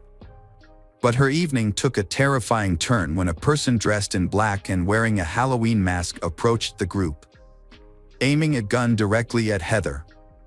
The gunman appeared to be targeting Heather specifically, and as others in the group tried to seek cover, the gunman ordered Heather to kneel down and pointed the gun at her head. Right before pulling the trigger, the gunman expressed a personal vendetta, saying, "You ruined my life," and then shot Heather twice at close range. The gunshot wounds were fatal and inflicted in an execution-style manner. After shooting Heather, the gunman quickly escaped in a nearby red pickup truck. Meanwhile, Heather's co-workers and other witnesses immediately called 911 for help. Minutes later, paramedics arrived at the scene, but unfortunately, Heather did not make it. Due to the severity of the head injuries, Heather was pronounced dead at the scene. When police officers arrived at the crime scene, a parking lot, they were shocked to discover that the shooting victim was Heather, the wife of their co-worker Ignacio. Recognizing the victim, the officers immediately notified Ignacio and instructed him to go to the hospital. Upon arrival, Ignacio rushed through the hospital hallways to reach Heather's trauma room, but he was stopped by a doctor who delivered heart-wrenching news: Heather had passed away. The news was devastating for Ignacio, and he was now faced with the difficult task of informing their 9-year-old daughter, Victoria, about her mother's passing. As the investigation continued, witnesses at the crime scene shared their accounts of the events. One witness reported seeing the shooter suddenly appear and then flee in a red pickup truck, while another suggested that the shooter might have been a woman, based on their running style. Shauna Nelson has become the prime suspect in the investigation, linked to Heather's harassment. It was also mentioned that Shauna may have had a motive for the shooting, because she had an affair with Ignacio. The police officers at the crime scene were already familiar with Shauna and her husband, Ken, a police officer. What drew their attention was the fact that Ken owned a car similar to the one used by the shooter. As the evidence against Shauna grew, police sent out an alert to all units, focusing on Shauna and the red pickup truck she was driving. Ken was on duty that night and was driving patrol car when he received a radio alert about his wife and vehicle. He quickly began looking for his wife. 20 minutes later, he found her driving his vehicle close to their home. She explained that she had been out running errands, but he became suspicious when he noticed that she wasn't wearing shoes, which seemed unusual considering it was January in Colorado. It will be very cold. What further raised Ken's suspicions was that Shauna was wearing his clothing, including his socks, underwear, and pants. After stopping Shauna, he called for assistance and the police soon arrived to take her into custody. The authorities then launched an investigation to determine if Shauna had any involvement in Heather's murder. Investigators made several key proof in their investigation. They found a pair of shoes with Shauna's DNA near the crime scene, less than 1,000 feet away. In the parking lot where Heather was shot, they recovered 2 shell casings from a .40 caliber Glock Model 22, the same type of gun used by Ken for his job. This new evidence strengthened the case against Shauna. The investigation also turned up a Halloween mask hidden under the seat of Ken's red pickup truck. The mask closely resembled the one worn by the suspect in the shooting of Heather. At Shauna's home, investigators found a bathtub filled and ready for use, suggesting that Shauna may have planned to wash off any blood after the crime. After Shauna's arrest, her clothing and hands were tested for gunshot residue. The results were positive, showing that she had recently been around a gun. With this new evidence, Shauna was eventually charged with first-degree murder. Despite matching shell casings from the murder weapon, the actual gun used to kill Heather was never recovered. The reason for this was partly due to the actions of Ken, who stopped Shauna after the murder but failed to detain her. As a result, Ken was charged with destruction of evidence and abetting first-degree murder. During her police interrogation, Shauna provided an alibi for her whereabouts at the time of the murder. She explained that she had put on some of her husband's dirty clothes from the laundry basket, which is why she was wearing them. Shauna claimed she went to the store, realized she forgot her wallet, and then drove back home. However, when questioned about Heather's murder, Shauna denied any involvement or knowledge of the crime. Ignacio was also questioned by the police but was eventually cleared of suspicion in February 2008. Shauna's trial for the murder of Heather began, with Shauna pleading not guilty to the charges. The prosecution argued that Shauna's fixation with Ignacio, a married police officer, was the primary motivation behind her murder of Heather, and that this was not Shauna's first affair with a married officer. The state negotiated a deal with Michelle Moore, a key witness and Shauna's former best friend. Michelle often accompanied Shauna when she would intimidate and harass Heather. In exchange for a reduced sentence, Michelle agreed to testify against Shauna. During her testimony, Michelle made it clear how much Shauna disliked Heather and even confessed that she helped plan the murder. In contrast, Shauna took the stand in her own defense, strongly denying all allegations against her. Shauna specifically denied having conversations about her fantasies of killing Heather or picturing Heather in her mind during target practice with others. She also claimed to have had no involvement in the killing itself, stating she was on her way to a liquor store at the time of the shooting. As part of her defense, Shauna proposed an alternative explanation for Heather's murder. She suggested that Michelle might have killed Heather to make her happy. However, when Michelle was questioned further, she dismissed Shauna's claims. The prosecution alleged that Shauna dressed in her husband's clothes during the shooting to frame him for the crime. The state claimed that by killing Heather, Shauna and Ignacio would be able to start a new life together. After 5 hours of deliberation, the jury found Shauna guilty of first-degree murder. The judge addressed Shauna, stating that she deserved the sentence she received. Shauna's former friend, Michelle, was sentenced to 9 years in prison for her role in planning Heather's murder. Following Shauna's conviction, her husband Ken resigned from the police department, filed for divorce, and moved out of state with their children. However, he eventually returned to Colorado and expressed hope that their children would one day visit Shauna in prison. Despite the circumstances, Ken believed that Shauna was a caring and wonderful mother.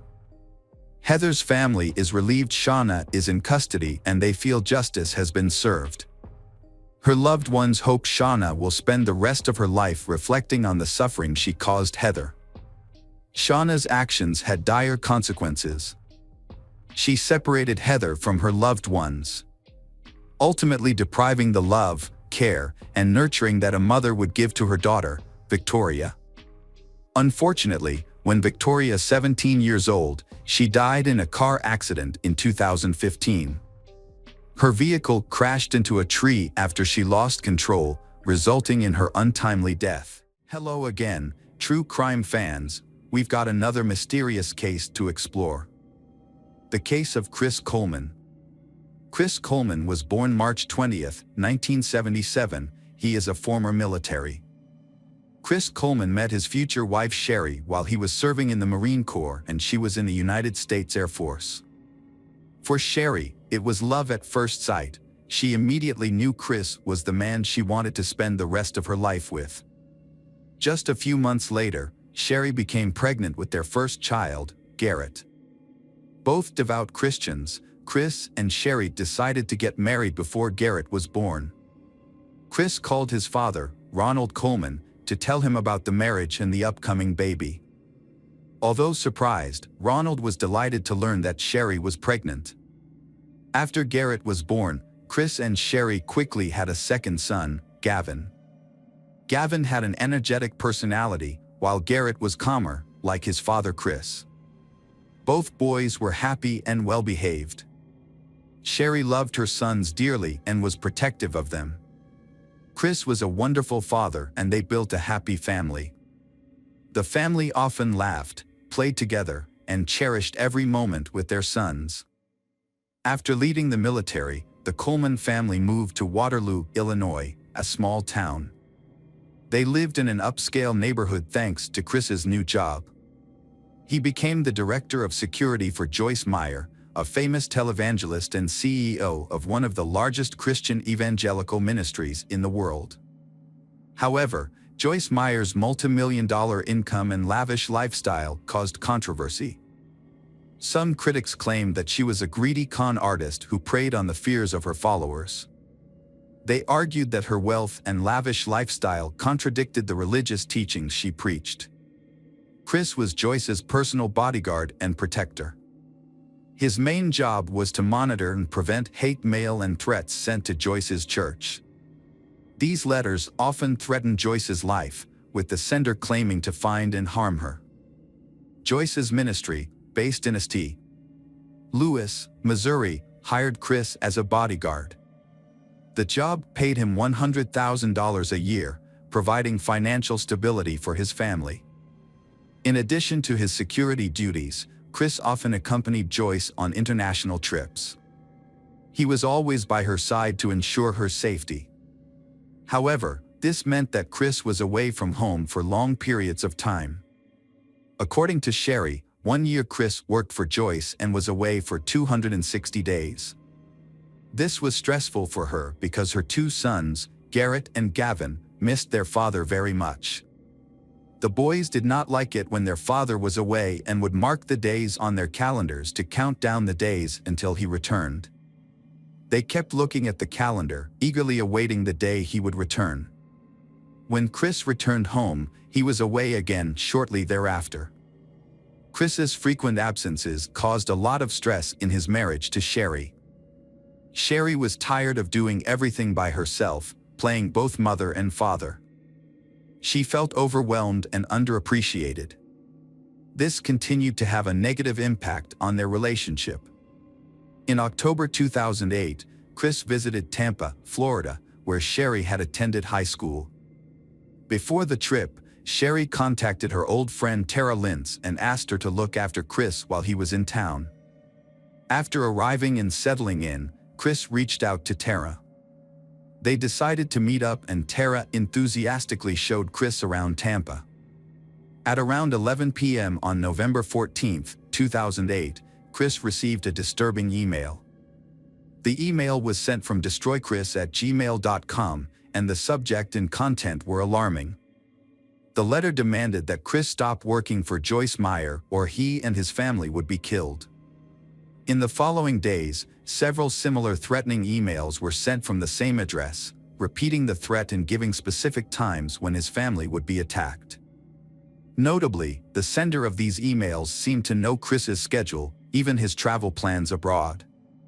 Chris informed Sherry of the threatening emails he had received and reported them to the local police the following Monday. He explained that he was often away from home due to his work with Joyce Meyer.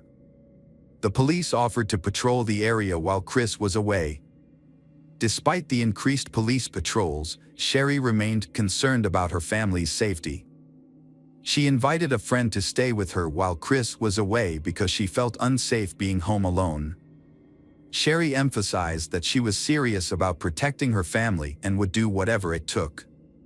To prove her seriousness, Sherry revealed to her friend that she had a gun. She even gave instructions on how to use the gun in case someone broke into the house while she was away. 2 months after the Coleman family began receiving the death threats, a mysterious letter appeared in their mailbox. The letter was delivered directly to them, with no identifying mark on the sender. The message was written in bold letters. The letter contains that, "Renounce your God in public," or, "There will be no more chances. Time is running out for you and your family." The threat was serious and clear.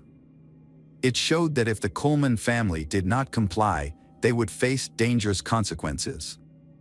Sherry was extremely frightened when she received this threatening message. The invasion of her private space and the direct threat to herself and her family made her feel extremely anxious throughout the following period. Sherry's fear increased, as the letter served as a warning of the danger lurking around.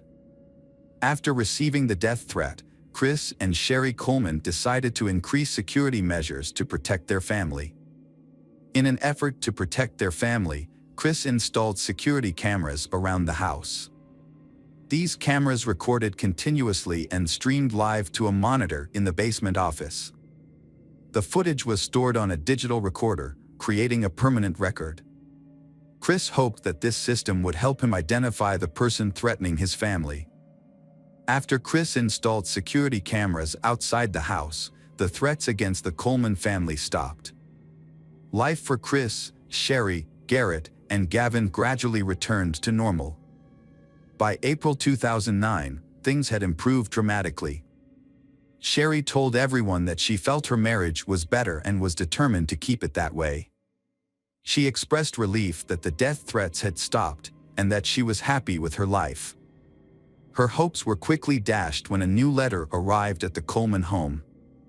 This time, the content of the letter was more serious, warning that the worst was about to happen to her. Sherry's husband, Chris, was concerned about the contents of the letter. He decided to check the security camera footage from the night before. To his surprise, he spotted a suspicious figure in the footage, but could not identify the person. This new incident once again raised Sherry's fears and concerns about the safety of her and her children. She lived in constant fear of what might happen. The sense of security she had felt when the threats had subsided was gone. Now, Sherry felt as if her worst nightmare was about to come true. Local police stepped up their efforts to protect the Coleman family from the increasingly serious threats. Justin Barlow, a detective sergeant with the nearby Columbia City Police Department and a neighbor of the Coleman family, took a special interest in the case. Detective Justin took the initiative to call Chris Coleman. During the call, Justin said he had noticed that Chris was often away from home for work. The detective offered his assistance and provided his cell phone number so that Chris could contact him if he needed help or had any concerns. Detective Justin Barlow lived across the street from the Colemans and had installed a surveillance camera at their entrance. He assured Chris Coleman that he could respond faster than the police in an emergency because he lived nearby. For weeks, Justin's camera recorded the Colemans as they went about their daily routines, but failed to detect who had left the death threat. Despite Detective Justin's efforts to investigate, the videos provided no clues or information about the sender of the mysterious messages. On the morning of May 5, 2009, Chris arrived at the gym at 5:45. About an hour after leaving the gym, he called home to check on Sherry and her sons who were awake and ready for school. However, no one answered. Chris called his neighbor, Detective Justin Barlow. At 6:45 a.m. Detective Justin prepared the necessary items such as weapons, handcuffs, flashlights, and radios before going to the Coleman house. While waiting for backup from another unit, he decided to contact Sherry to check on the situation. With a mixture of anticipation and anxiety, Detective Justin approached the Coleman house and knocked loudly, hoping someone would answer. When he arrived, Detective Justin felt uneasy by the suspicious silence that pervaded the house. The lights were off and there was no sign of movement inside, which only added to his anxiety. A few minutes later, a police cruiser arrived to assist. One officer was assigned to check the back of the house, trying to look through the windows or back door for any sign of Sherry and the boys. They discovered signs of forced entry into the basement. This discovery made Detective Justin concerned for the safety of Sherry, Garrett, and Gavin, as there might be someone in danger inside the house. They decided to enter the Coleman home through the basement to investigate. When the officers announced their presence, no one answered. They conducted a thorough search of the basement and discovered a disconnected video cable at the computer desk. This led them to the conclusion that the security camera's video recorder had been removed. They left the basement and went up the stairs of the Coleman home.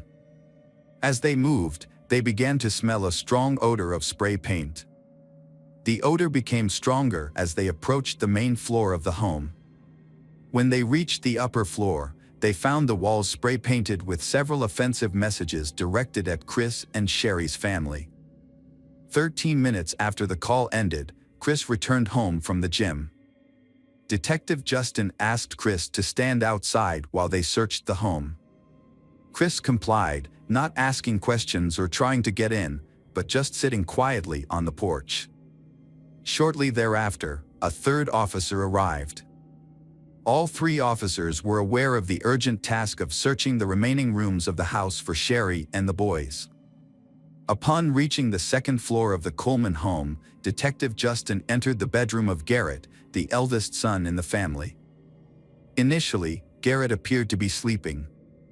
However, after a closer examination, the detective discovered that Garrett was dead. His body showed no signs of life and was cold.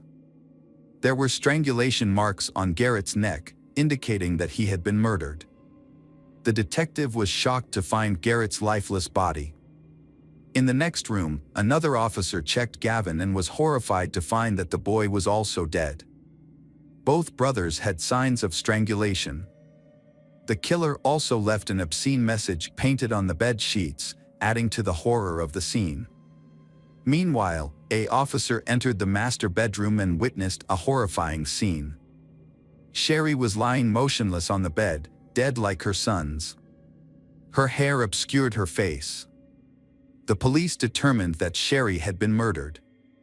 When they examined the room, they found numerous bruises on Sherry's body. These injuries indicated that she had fought back, defended herself, and tried to protect her sons before she was killed. Detective Justin and the officers had just discovered the bodies of Sherry, Garrett, and Gavin. At that time, Chris was waiting outside, hoping to hear news about his family. Detective Justin was forced to inform Chris of the heartbreaking news that his entire family had been murdered. Hearing the news, Chris was completely devastated and extremely distressed by this unbearable news. Detective Justin took Chris aside to give him some privacy to process the information he had just received. As the situation took in, Chris had a very strong reaction. He felt nauseous and his body felt like it was collapsing. Chris curled up into a ball, unable to control his emotions. He was completely overwhelmed by the shock and could not believe that his family had been kidnapped in such a brutal way. In a moment of desperation, Chris tried his best to contact his father, Ronald.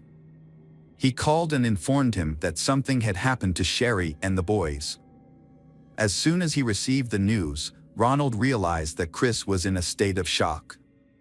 He could not believe that such a tragedy had happened to his family.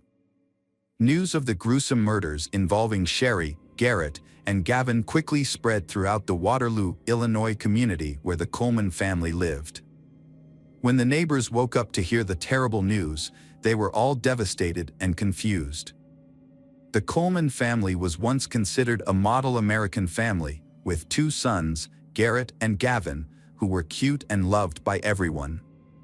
A neighbor shared that everyone wished their children were like Garrett and Gavin because they were always polite and kind-hearted. Sherry's family could not accept the brutality of this murder. After discovering his wife and 2 sons murdered, Chris was taken to a nearby police station for questioning. Justin asked Chris to explain the case. Chris expressed deep remorse for leaving Sherry and the children home alone while he went to exercise. During an interview with Justin, Chris claimed that he did not know who might have killed his family. However, the detective noticed some suspicious points in Chris's behavior. Most notably, Chris did not ask about how his wife and sons were murdered. This lack of interest struck the detective as odd, especially given the severity of the case. It suggested that Chris may not really want to know the details of his family's deaths. During the interview, Justin noticed that Chris tried to hide the scratches on his arms. Despite the warmth of the room, Chris asked for a blanket to cover the wound. This alarmed Justin, as he knew that Chris's wife, Sherry, had put up a fight before she was murdered. When the detective asked about the source of the scratches, Chris explained that he had gotten the scratches while installing a satellite dish the day before. During his interview with detectives at the police station, Chris adamantly denied having an affair. However, he did admit to having a close friend, Tara Lintz, a Florida cocktail bartender and high school classmate of his wife's. Chris admitted that his wife would not approve of them talking to each other. However, he insisted that he had no intention of leaving his wife for Tara and said he would never betray his family like that. The investigation took a turn when a detective contacted Tara in Florida. Tara revealed that she and Chris were not just friends, but had been having an extramarital affair since November 2008. She provided police with her cell phone and laptop, which contained evidence such as emails, intimate photos, and videos that she and Chris exchanged during the relationship. When confronted with this information, Chris admitted that he saw Tara more often than he had initially told detectives.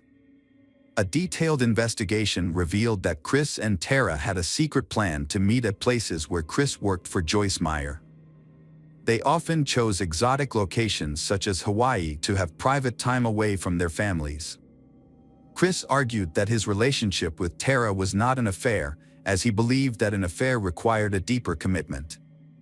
However, detectives found important information on Tara's phone and computer. She had a calendar with her wedding date and planned vacations, suggesting that she believed Chris would leave his family for her. This evidence made detectives skeptical of Chris's testimony, as it contradicted his claim that their relationship was not serious. Chris's father, Ronald, was shocked to learn that his son was having an affair with Tara. However, he insisted that the relationship had nothing to do with the murder of Chris's wife and son. Ronald described Chris as a gentle, quiet person with no violent tendencies. He believed his son could not have committed such a serious crime. Although detectives believed that Chris' relationship with Tara could have been a motive for the murder, the initial investigation did not find enough evidence to charge him. As a result, after 6 hours of questioning, Chris was allowed to leave the police station without being charged. Tara was linked to the murders of Sherry, Garrett and Gavin Coleman, but was later ruled out as a suspect when police confirmed that she was in Florida at the time of the family's murder on May 5, 2009. The case led to the largest investigation in Illinois history. A task force of 25 detectives was established, working 20 hours a day for 15 days with the assistance of specialists. The main focus of the investigation was to trace the source of the threatening emails sent to Chris Coleman.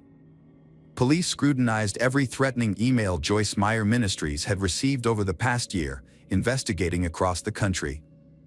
All of the people who sent emails to the Joyce Meyer Ministry were tracked down and questioned, but none of them were linked to Coleman's murder. A team of computer experts was called in to investigate the Sherry, Garrett, and Gavin murders. Detectives sought their help in the hopes of finding digital evidence of the crimes.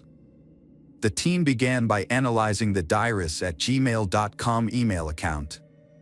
During their investigation, they discovered that the email address had been created on November 14, 2008, just days before the first email was sent. A shocking discovery was that the death threats sent to Chris Coleman's family actually came from Chris's own IP address. Investigators continued to investigate by carefully analyzing the spray paint at the scene and Christopher Coleman's handwriting. They took photos of the spray paint and collected samples of Christopher Coleman's handwriting as evidence. These samples were sent to a handwriting expert. After comparing them, the expert concluded that the handwriting matched the spray paint. From there, investigators determined that Christopher Coleman was the person who wrote the words on the wall of his home on the day of the murder. Chemical analysis revealed that the spray paint at the crime scene was Rust-Oleum Candy Apple Red. A detective contacted the manager of the spray paint store after learning that Chris Coleman had made a purchase there a few days before his family was murdered. The manager confirmed that Chris had purchased the same Rust-Oleum Candy Apple Red spray paint. This finding was significant because it linked Chris Coleman to the paint used at the crime scene. The time of death played a key role in the investigation. Chris initially told police that he left home at 5:45 a.m. on May 5, 2009, the morning his family was murdered. However, an autopsy revealed that Sherry, Garrett, and Gavin were killed around 3 a.m. This indicated that Chris was still home when his family was murdered, contradicting his initial statement. 2 weeks after the bodies were discovered, Chris was arrested and charged with 3 counts of first-degree murder. Prosecutors argued that Chris was motivated by greed, selfishness, and narcissism. It appeared that Chris wanted to start a new life, and his family became an obstacle. In April 2011, Chris was put on trial for the murders of his wife Sherry and sons Garrett and Gavin. Prosecutors told the jury that Chris killed his family because he wanted to be with his lover, Tara Lintz. However, He could not divorce Sherry because he feared losing his high-paying job at Joyce Meyer Ministries, an organization that did not accept divorces. During the trial, Chris's defense attorney argued that his client was innocent of the family murders. They alleged that an intruder entered the home and killed the family on May 5, 2009. However, 2 years after the murders of Sherry, Garrett, and Gavin, Chris was convicted of murder. The judge sentenced Chris to life in prison without parole, rather than the death penalty.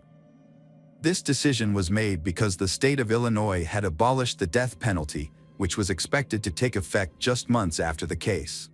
Hello friends, welcome to our channel. Today we're going to take a look at another horrible case with you. The case of Jared Bridegon. Jared Bridegon was born in 1989 in Florida, to a modest family. He was the second of 2 sons, and he was very close to his older brother, Adam. His family was heavily involved with the Church of Jesus Christ of Saints. As Jared entered his teenage years, he met a girl named Mallory Bowden through the church. The two began a date relationship, with she considering Jared her first true love.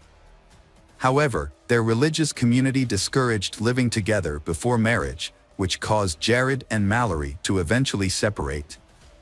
This occurred after Jared graduated from a high school in Florida in 2007.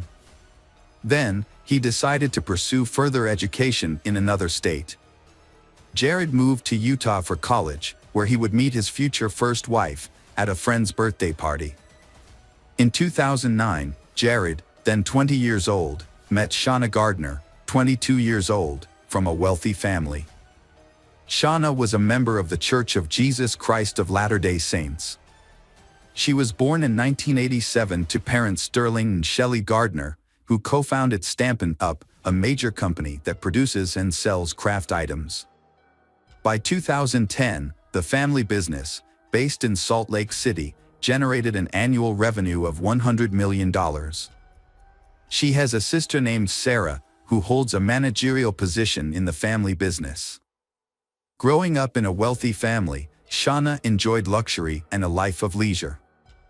She didn't work as a chef, despite being trained in that profession.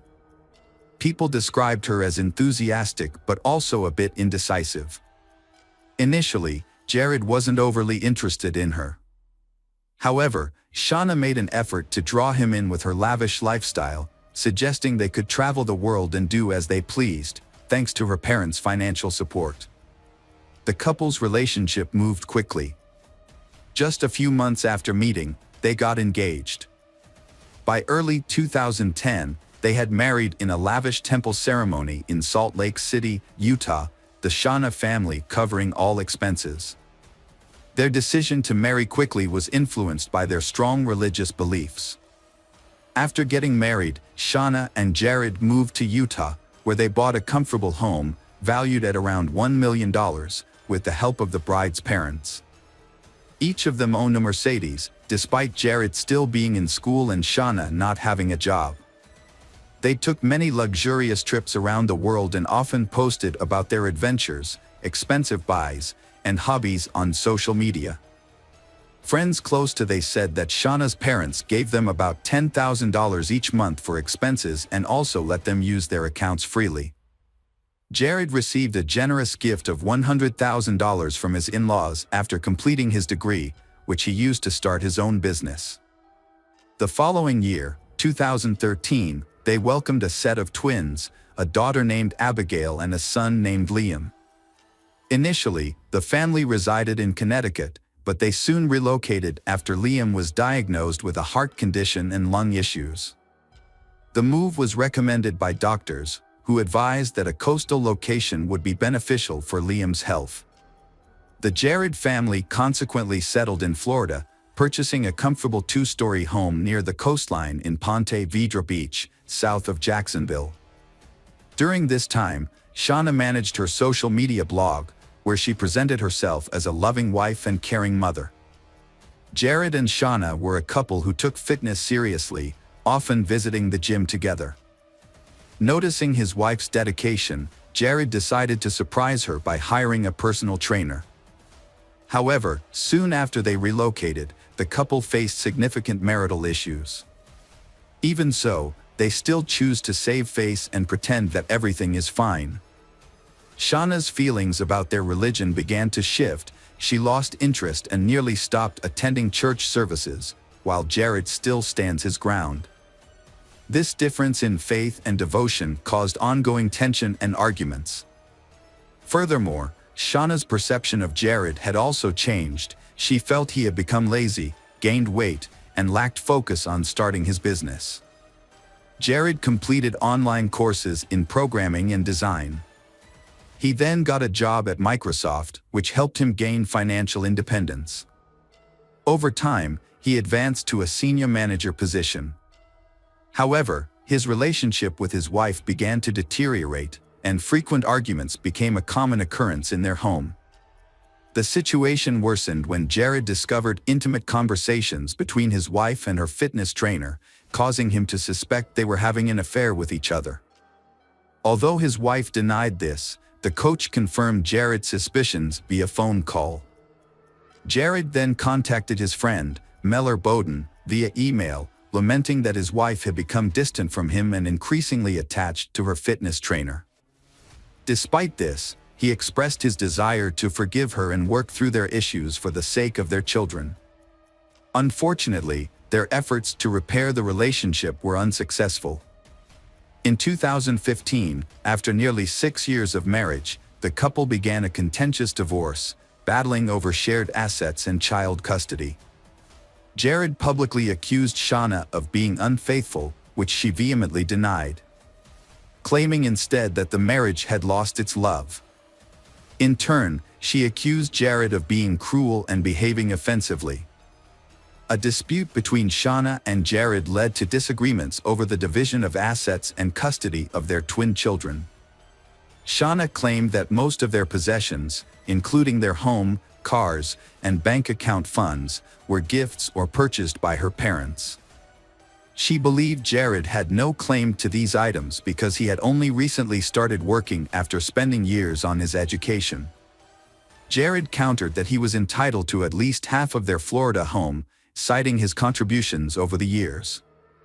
Shauna and Jared also had intense disputes about the custody of their twins.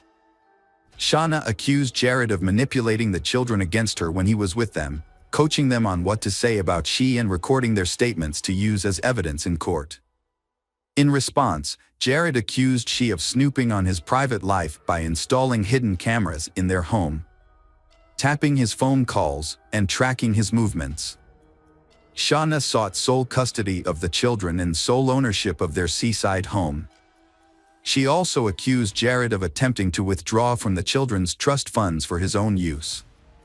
He retaliated by accusing of tax evasion and claiming that she received thousands of dollars in income working at the family company without paying taxes. By the end of 2015, the court had awarded Jared and Shauna joint custody of their children, but this decision did not bring an end to their disputes. Despite their divorce being finalized, they continued to engage in lengthy court battles for nearly 7 more years, leading to a tragic outcome. During this time, both Jared and Shauna had new families and having more children.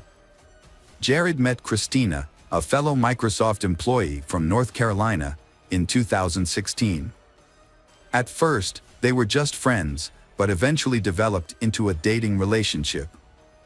A few months later, Christina relocated to Florida to be with Jared. In the fall of 2017, Jared and Christina got married.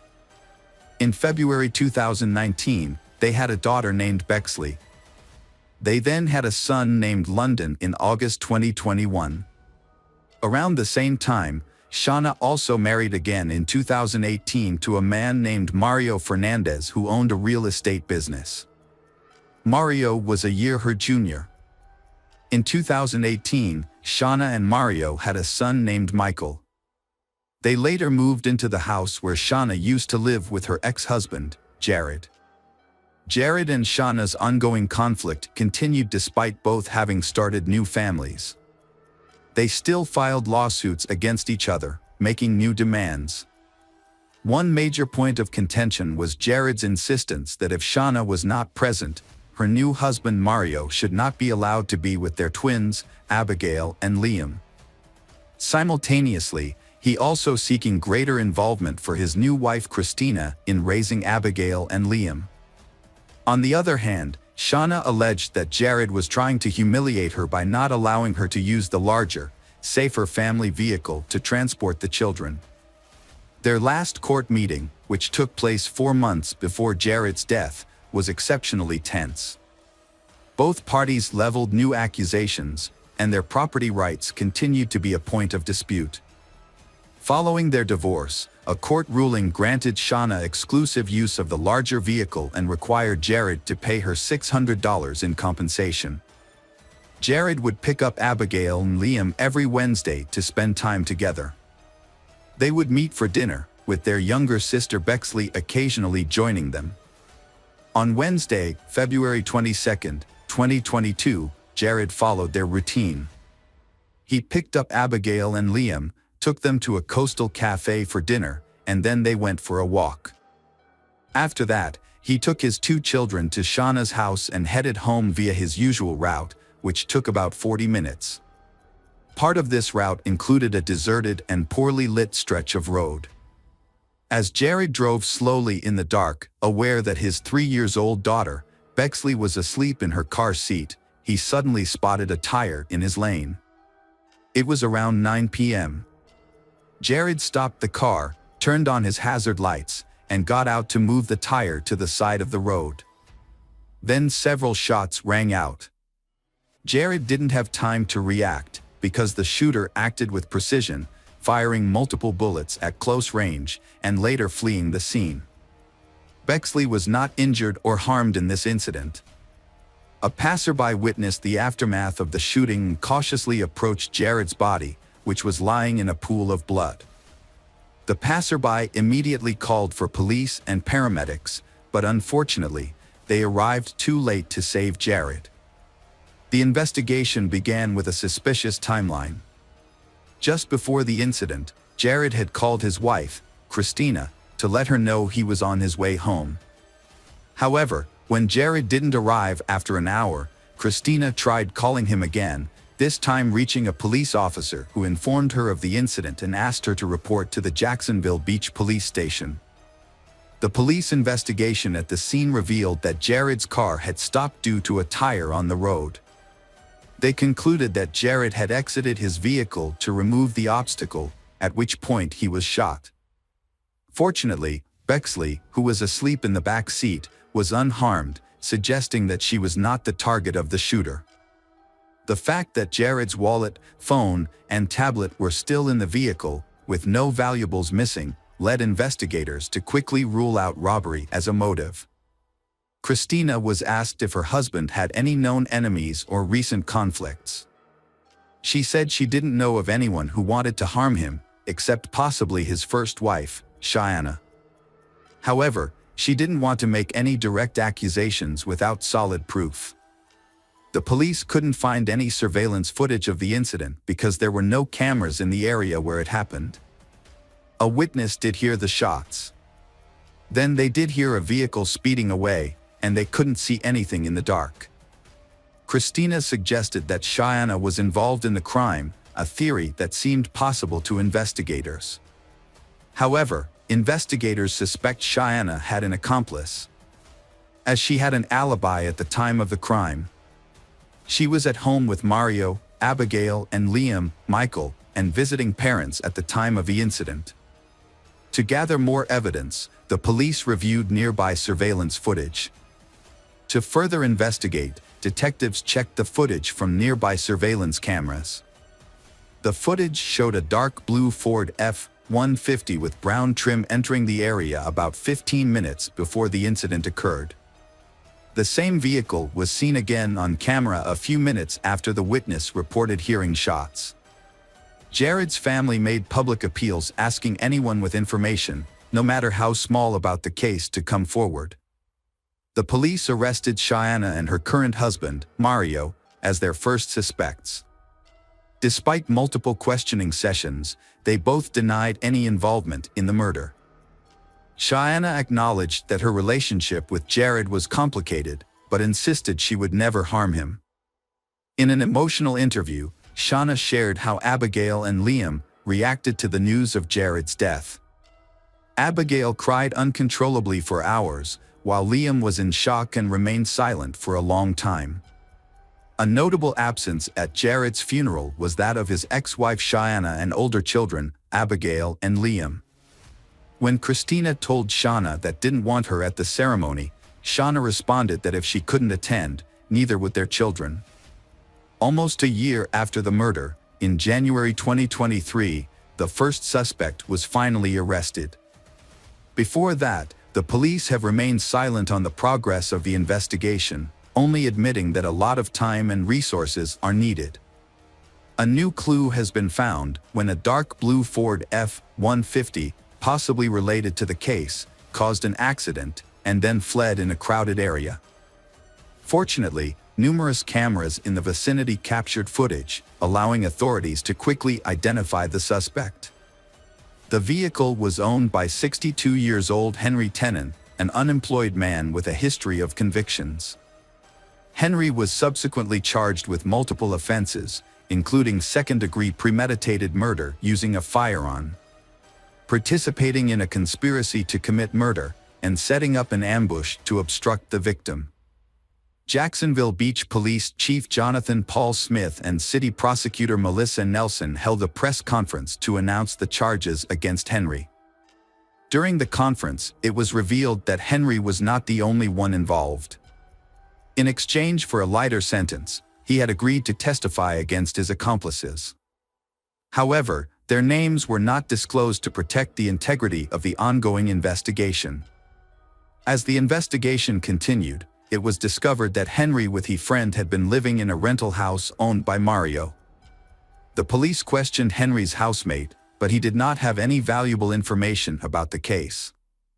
Although he lived with Henry, the housemate had no personal relationship with the owner, Mario, only paying rent through a middleman, Henry. A thorough search of the house led to a significant discovery: a hidden pistol in Henry's room. Ballistic tests later confirmed that this pistol was the murder weapon, further implicating Henry in the crime. Mario Fernandez was arrested on March 16, 2023, after his accomplice, Henry, pleaded guilty and agreed to testify against him. Mario was charged with first-degree murder, conspiracy, and incitement to commit a serious crime. Rumors soon emerged that Shauna was the mastermind behind the murder. These allegations were supported by two key witnesses: her former lover, a fitness trainer, and a tattoo artist she regularly visited. The fitness trainer revealed that Shauna said that she really hates her ex-husband, Jared, and had wished for his death. The tattoo artist shared a similar account, stating that Shauna had complained about the ongoing legal battles with Jared and had inquired about potential ways to silence him permanently. Shauna initially made the inquiry in a joking manner, but she repeated it months later, showing her serious intent. Despite denying all allegations and initially stating her to cooperate with the investigation, but Shauna moved to Washington with her children a few months after Mario's arrest. On August 17, 2023, Shauna was arrested in her Washington apartment and was charged with first-degree murder, conspiracy, and incitement to commit a serious crime. She was extradited to Florida to stand trial alongside Mario and the other suspects. It is believed that Shauna's motives stem from her complicated relationship with Jared, as well as the desire to avoid sharing custody of their two children and the desire to have complete control over shared assets. The case is ongoing and charges are being pursued against everyone involved. Henry, an individual associated with the case, has pleaded guilty and is cooperating with the investigation in hopes of receiving a lighter sentence. Even so, he faces a minimum sentence of 15 years in prison, which would be life-altering given his advanced age. Mario Fernandez, Shauna's husband and a co-conspirator, has partially admitted his guilt, but refusing to testify against his wife. In contrast, Shauna denies all charges. However, Prosecutors are asking for the death penalty or life imprisonment without parole for both Shauna Gardner and Mario Fernandez Saldana. Meanwhile, their 3 children are in the care of their maternal grandparents, Starling and Shelley Gardner, and their aunt, Sarah. Hello, crime enthusiasts, are you ready for another chilling investigation? The case of Nathan Pete. Nathan Pete was born on February 12, 1982 in Tamining, Guam. Nathan was not only lucky to be born in a wonderful land, but also grew up in a large and loving family. He has 3 brothers, Matthew, Anthony, Eric, and a sister, Carmela. All of his siblings are very friendly and always ready to help their parents in everything. Nathan stands out from the others because he never causes trouble. At home, he is a thoughtful son, and at school, he is a diligent student.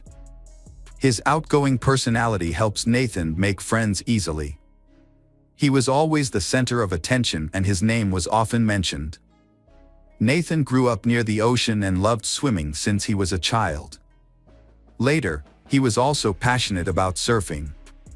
He often spent all his free time on the beach, enjoying the sunshine and coastal life. While studying at South High School in Santa Rita, Nathan met Michelle, who would later become his wife. He was attracted to her from the first time they met. They began to spend a lot of time together and their feelings grew deeper. They were always together, studying, preparing for schoolwork and helping with housework. Their strong teenage friendship gradually turned into sweet love. When Michelle was 16, her family suffered a great loss when her mother passed away. Michelle spends all her time helping her older sister Melissa, the oldest in the Michelle family, take on the role of mother and manager of the family. Nathan has always supported Michelle and helped take care of the younger siblings. In 2000, after graduating, Nathan proposed to Michelle and she accepted. Because they could not afford a wedding, with the consent of their families, they decided to move in together and start a new life. Nathan found a job as a receptionist at a local hotel. His income was enough to cover his living expenses. However, like many other young people, Nathan and Michelle had their own ambitions. They planned to have their own house and independent life. After getting married, Nathan and Michelle welcomed their first son, Dion. Nathan decided to join the Air Force to improve their family's life because his income was not sufficient. After graduating, Nathan was assigned to Elmendorf Air Force Base in Anchorage, Alaska. Although Michelle had to stay home to take care of the children, the family had a stable income. Gradually, their dream became a reality. They built their own house and had a second daughter, Niara. Nathan's success in the military motivated both of them to strive for things they had never achieved before. Finally, after 6 years of being engaged, Michelle and Nathan had a big wedding. Eric shared, "My mother was extremely proud that her youngest son was the first in the family to have a successful career." In 2006, Nathan was transferred to Davis-Monthan Air Force Base in Arizona. There, he was promoted to the position of weapons loader for an A-10 Thunderbolt attack aircraft in one of the Essex squadrons. He also received additional training in logistics and material management. Nathan was passionate about his work and always tried his best. More importantly, he worked with the spirit of serving his country. One colleague described Nathan as a son of the country. In 2007, Nathan and his family moved to Nellis Air Force Base near Las Vegas, Nevada, to take up a new job. There, he was assigned as a junior officer in charge of the supply department, serving the maintenance of fighter aircraft. Along with the development of his career, Nathan's family also grew. Soon after, the Peets welcomed 2 more sons, Drawn and David. Michelle loved life in Las Vegas and considered it an ideal place to live. To please his wife, Nathan decided to find the most suitable house for their large family, a spacious and airy house. The family's dream house was located about 30 to 40 minutes away from the military base. Nathan used his savings to pay for the down payment. Now, the most important thing was to manage the family's income and expenses reasonably. He might need to save more in the future. At least until Pete had a new business opportunity. Initially, Michelle was excited about the unexpected gift from her husband and started planning for their new life. However, over time, the cost of living increased. They spent more than Nathan's income, and the joy of the new house gradually faded. Everyone knows that financial difficulties can destroy the relationships of many couples, and Nathan and Michelle were no exception. Realizing the difficult situation of the family, in mid-2009, Nathan volunteered to join the army when the United States was at war with Iraq. He was away for 6 months, and during this time, the family's financial situation improved significantly, which pleased Nathan. While Nathan was risking his life on the battlefield, Michelle was worried and scared about having to take care of 4 children alone. She was used to a stable life and could hardly imagine a different one. To dispel her worries, Michelle found a job at a telemarketing company for corporate credit cards. The job brought variety and new relationships to Michelle's life. She wanted financial independence and did not rule out the possibility of opening her own business in the future. Therefore, she actively developed herself by studying at beauty school. When Nathan was at home, everything went on as usual. However, when he was away, Michelle felt lonely. Having children and her husband's long business trips had cooled their relationship. Michelle longed for affection, so she had an affair with Michael Rudolph Rodriguez, a handsome colleague. However, Michael was a cunning and dishonest man. He had been imprisoned in 2007 for forgery and attempted theft. Michelle could not resist Michael, whom she jokingly called Sweet Rudy, behind his back. At the end of 2009, Nathan returned home. Although it seemed that the distance and challenges had improved the family relationship, in reality, they had not. Michelle was living a double life. She did not want to lose her husband but was still infatuated with Michael. So she tried to please Nathan in every way. Nathan was fascinated by the changes in Michelle's appearance and personality. During his absence, the children had grown up, and their studies were negatively affected. Therefore, he decided to stay with the family for a long time. Because of his pure and loyal nature, Nathan did not think that Michelle's surprising changes could be related to her infidelity. In Las Vegas, Nathan sought to earn extra income by working the night shift for a higher salary in tutoring baseball to children. However, Michelle could no longer hide her dissatisfaction. As their living conditions deteriorated, her attitude became more negative. Over time, their relationship deteriorated beyond repair.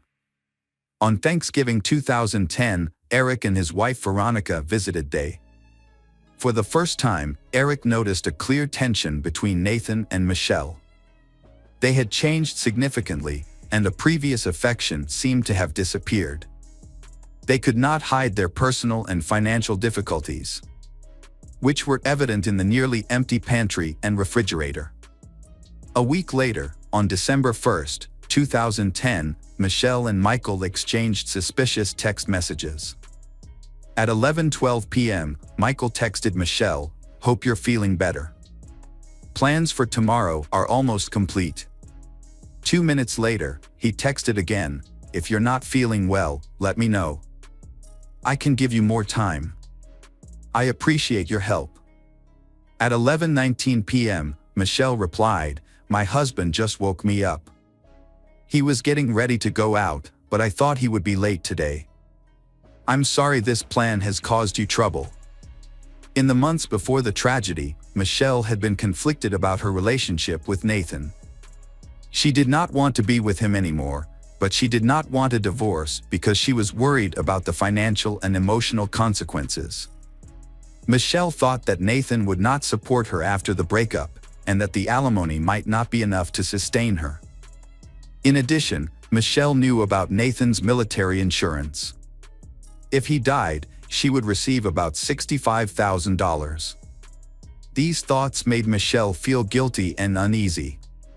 One day, she shared these thoughts with Michael and was surprised when he showed interest in the matter. Michelle's initial idea about his ex-lover evolved into a more elaborate plan. Michael realized that the plan was too complicated for him and Michelle to carry out alone, so he recruited his friend Corey Alexis Hawkins. Corey, 33, was a mercenary with a criminal record for theft and fraud. With a criminal nature, he agreed to help but demanded a large reward, estimated at $20,000. After careful consideration, Michelle and Michael agreed to this condition. Later, their group was joined by 3 more people: Jessica Austin, 23, Corey's girlfriend, and her friends, Shannon. Shannon was promised 5% of the commission from Corey and Jessica for helping, and this large sum convinced her to join. The original plan was to shoot Nathan in his Chevrolet Tahoe, then drive the car containing the victim's body to an apartment complex parking lot. Jessica was responsible for purchasing essentials such as men's gloves, car covers, and perfume. Shannon would provide an alibi for Michael by confirming he was with her on the day of the murder, if necessary. On December 1, 2010, Michelle reported feeling unwell and came home early at 5:30 p.m., a departure from her usual routine due to her beauty school class finishing late. At around 10:40 p.m., Michelle arrived home, just 5 minutes before Nathan was due to leave for his night shift. Michelle found her husband asleep on the sofa. She woke him up and suggested they go upstairs together. He agreed. That was their last night together. Nathan was rushing downstairs because he was late for work. At the same time, Michelle and Michael were exchanging coded messages to avoid detection. Michael and his accomplice were sitting in a black Cadillac SRX, parked in front of the victim's house. They were wearing rubber gloves to avoid leaving any traces. Michael realizes that Nathan's military training could reduce the chances of his plan succeeding. So he decides to attack from behind. Michael pulls out a pistol and shoots Nathan 5 times in the back. Michael quickly drove out of the garage. At the same time, the criminals fled to a prepared location. There, they burned their clothes in the fireplace and destroyed the remaining evidence. Michael and Shannon then went to a hotel to create an alibi for themselves. Meanwhile, Jessica carefully cleaned up the apartment where they were staying. The police and emergency services were on the scene. They were shocked by the incident, as the Peak family's neighborhood was considered one of the safest and most exemplary. Detective Todd Williams began his investigation of the shooting scene by examining the garage. The garage door was unlocked. When he entered, he smelled a strong odor of iron. Blood was everywhere on the walls, in the car, and on the floor. Next to Nathan's uniform, the detective found his keys and wallet. Since the valuables were still intact, he ruled out the possibility of a robbery and murder. After examining the scene, Detective Laurie Anderson decided to interview his wife, Michelle. Michelle recounted the incident and revealed that the family was having financial difficulties. This information suggested several possibilities to the police. Nathan may have been hiding from his wife about his gambling addiction, debt, or infidelity. These theories could explain why Nathan was attacked. However, the available evidence suggested that Nathan may have been deliberately framed. Police checked his cell phone and found only photos of his wife and children, suggesting that Nathan was a good man. The investigation is ongoing. The next step is to investigate the surrounding neighborhood, as there are often witnesses or people who have heard something. As expected, several neighbors reported seeing a car parked near Nathan's house, driven by a man in a brown sweatshirt. The car left shortly after the gunshots were heard. This information gave detectives an important lead to continue their investigation. Nathan's family was shocked and they heard the news. They took the first flight out of Guam and were waiting for details. Nathan's mother, Carmelita Pete, cried the entire trip, unable to accept that her son had died so soon. When the family arrived at his house, Michelle hugged her mother-in-law and fainted. However, Nathan's mother sensed something was off about her daughter-in-law's reaction. She suspected that Michelle's fainting spell might be faked. Investigators decided to interview Michelle again. They asked her about the car that the witnesses had seen. Surprisingly, she revealed that her co-worker Michael Rodriguez also owned a similar car. Michelle's motive for sharing this information was still unclear. However, thanks to her information, the pieces of the case began to fit together. The police then concluded that either Michelle was lying or the perpetrator's plan was flawed. Investigators looked into Michael's background and discovered that he had a criminal record, which made them even more suspicious.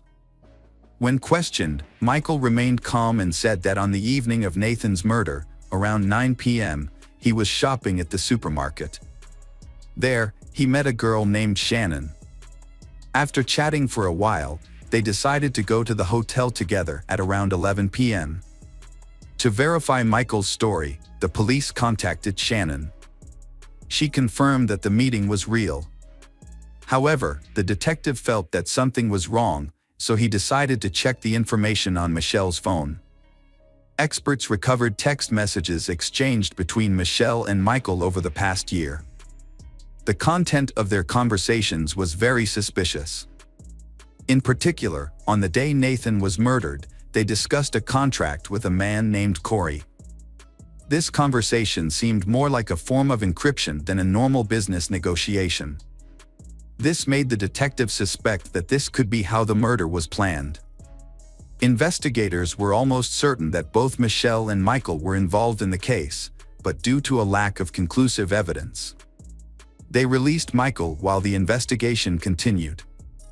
After examining Michelle's phone, they called her back for further questioning. Michelle appeared restless and seemed to be hiding something. Realizing that the police knew more than she had anticipated, she decided to reveal her affair with Michael. Michelle eventually confessed that a few months before her husband's death, she and Michael had planned to kill Nathan for insurance money. However, she claimed that she later regretted it and abandoned the idea. It appears that she changed her mind during the preparation of the crime. She felt guilty towards her husband and tried to interfere with the plan by turning off his alarm clock. Michelle believed that her accomplice would not wait or miss Nathan, but investigators did not trust her remorse. Her correspondence suggested otherwise. Furthermore, she sent Michael a smiley face emoji shortly after learning of her husband's death.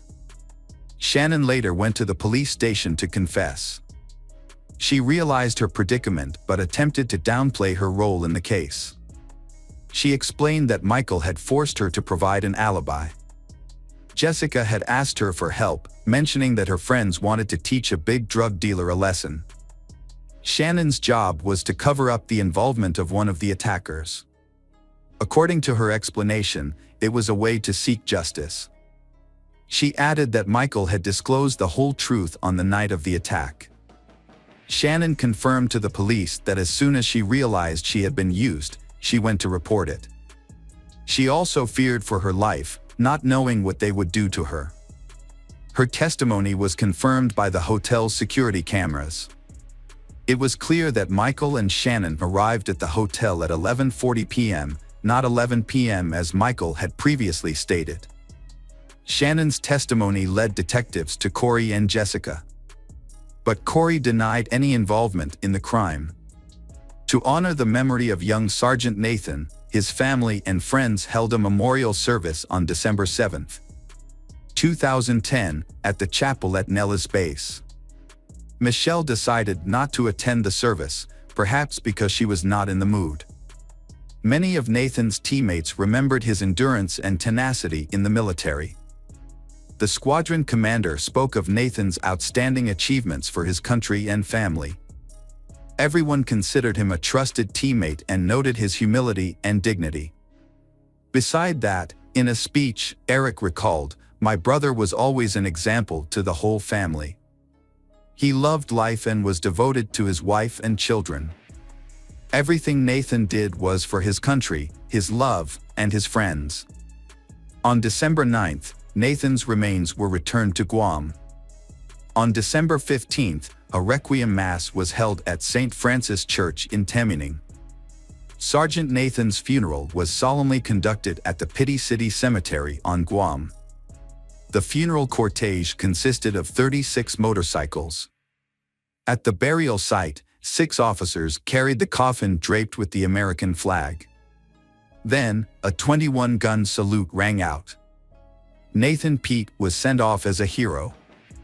Michael Rodriguez, Corey Hawkins, and Jessica Austin were arrested without bail on December 8, 2010. Michelle Pete was also arrested the following day. Police were concerned about Michelle's mental state and placed her under surveillance to prevent her from committing suicide.